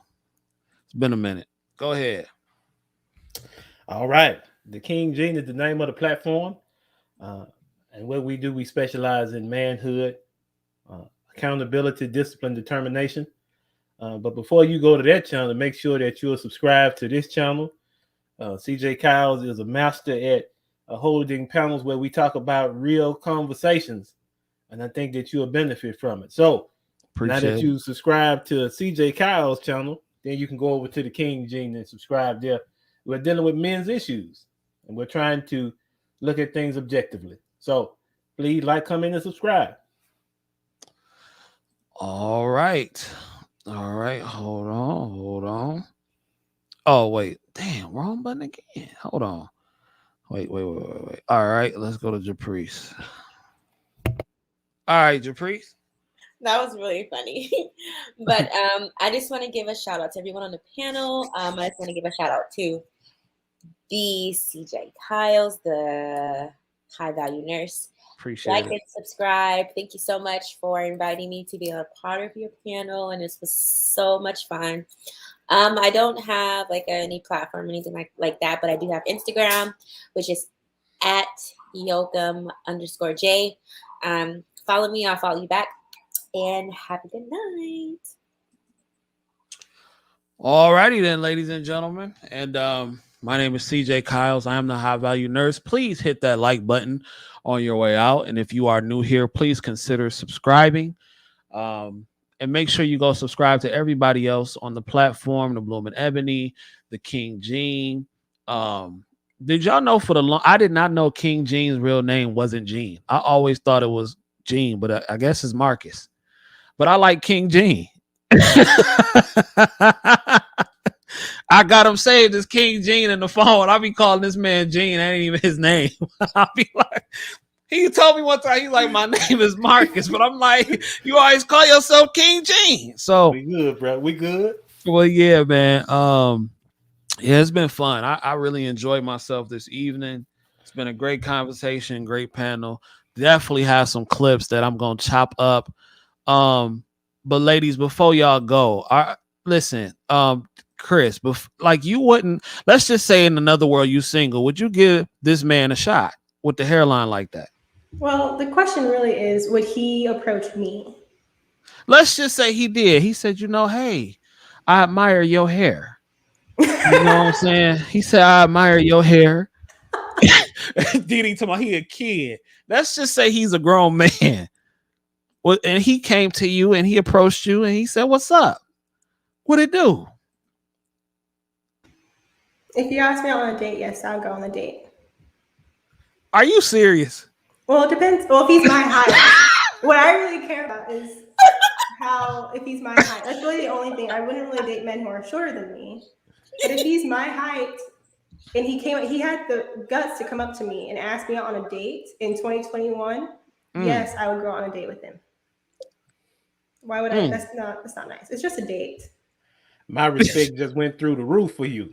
Yeah, because you never know. Like, we could get to end a date. I'm like, I'm not really interested. I couldn't really, not interested, but I was kind enough. And then boom, this man owns like half the real estate in the state I live in, and now I have a connection. You don't judge a book by its cover. You never know who you're going to meet. Would it be like because you really interested or the potential of what he may have? Well, again, I also see my options as a reflection. Typically, men who, if he came up to me, that is what I'm attracting. There's something about him that may be good for me, if that makes sense. Maybe he's more traditional, and that's what I'm looking for. He shaves his hair eventually. That's not really me settling. It's just hair. It's like I would date someone. If somebody asked me on a date and they were overweight, I typically don't date men who are overweight. But if he has the guts to come up to me and ask me out on a date, I'm going to give him the respect that he deserves. Right. So I'm going to go out on that date and I'm going to show him dignity because he's a human being. And if it doesn't work, it doesn't work. I'm not marrying the guy. But he's kind, and that takes a lot of guts to walk up to people nowadays. So I go on a date. Caprice, I gotta ask you, if let's just say in another world you single and this brother approached you right here, are you gonna give him a shot? So I would be very nice, and I would like he asked me on a date. I would go on a date. I have this like, I don't know if it's considered a problem, but I don't like hurting people's feelings. I don't like, it's very hard for me to say, like, it's like, it will be very hard for me to break up with like a boyfriend or like, it's always been very hard for me because I don't like hurting people's feelings. So I think in that process, like I would definitely say yes. Before I go, I would be like, yeah, no, this is not it. Like, yeah, no, this guy, what is he doing with his hair? But like, if I get to know him, but initially, if he approaches me, I'll be flattered because I love when guys approach, and I think that's very attractive. And like I said, I love a good cat call. But yeah, I would like, yeah, I'm just gonna be real. Like I will be looking at his hairline the whole night. Like, what is this? Like, like what is this? Like, this is whoa. Like, wow. But I wouldn't say it. I would be nice, and it will be very hard for me to like you know, be like, yeah, no, I can't date you because you have a horrible hairline, which is shallow. But I'll be staring at it all night. Like I will go home and be like, either tell my friends, tell my mom, like his. What if he said it's something wrong? Why you keep looking up there? Is something wrong? No, I probably would make it as much as possible. Like I would try to not make it obvious. If he asks me, I'm like, oh, what are you talking? I'll play it off. I'll be like, no, what are you talking about this? You know, I'll say that. I would never say I just can't. That's just me as a person. I don't like hurting people's feelings.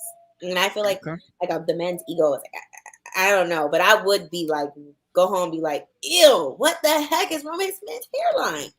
I want to add something else too. There are lots of women who don't get asked out on dates and they have no idea how to date. If a nice enough man comes up to them and let's say this man, you can kind of somewhat prove that he's not crazy, you should probably say yes to the date just for the practice. And I know that's going to sound really bad. Wow. But I'm not saying get like a free meal. That's what a lot of women are saying, like get a free meal. No, you should go on the date so you can practice dating, practice interacting with men in a romantic setting. And also just practice being kind. Like just being... But you don't think that's like kind of misleading, even if she has no interest in him whatsoever? Well, you never know. You're dating him. But what if she's not physically attracted to him at all, like in the least? If it's just his hairline. Well, not his hairline, not just his hairline, but I'm just saying, like, what if a gentleman approaches her and he is just not attractive at all to her? Like, well, then you practice how to kindly reject a nice man. Okay. It's a full circle. Like when you're dating multiple men, you have to know how to do it all. Accept a compliment, accept the date, be nice and feminine on the date. And if you're not interested, reject him in a kind way that's not going to kick him in the shin, which a lot of women do. You know, they laugh at him, they reject men in horrible ways. Even if you don't go on the date with him and you reject him, there's still a way to reject a man that won't make him feel like he never wants to walk up to a woman again. CKQ says, so what are your thoughts on grabbing a drink versus grabbing dinner?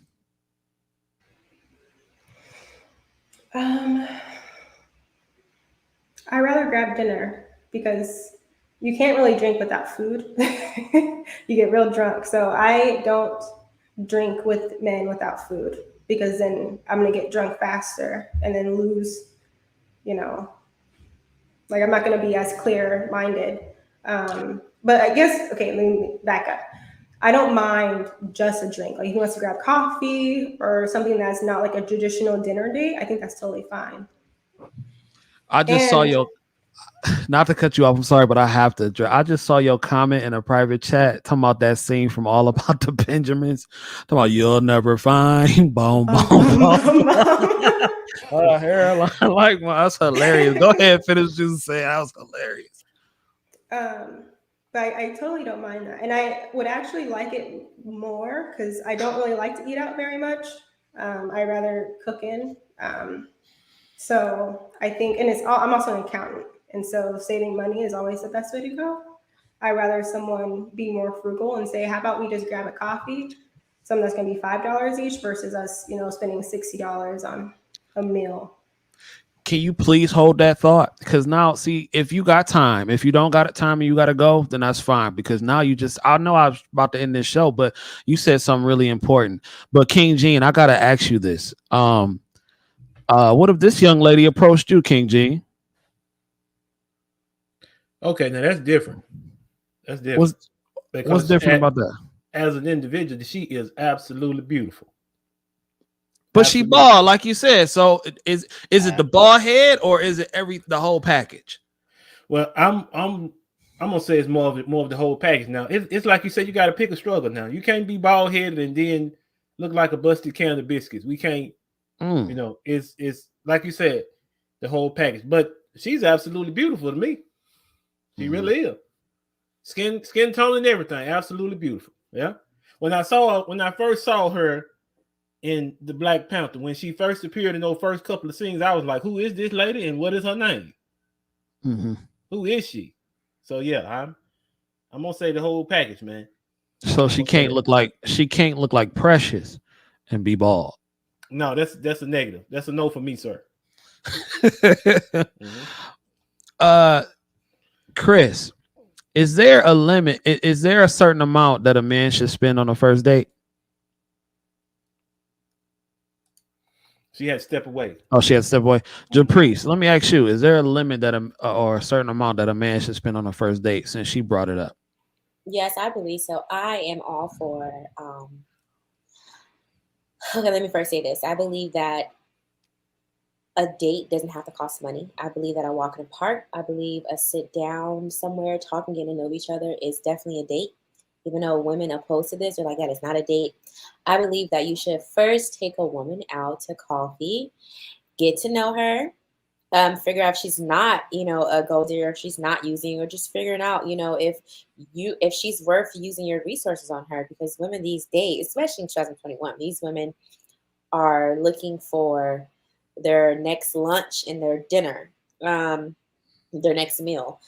So I am all for taking a woman out for coffee first.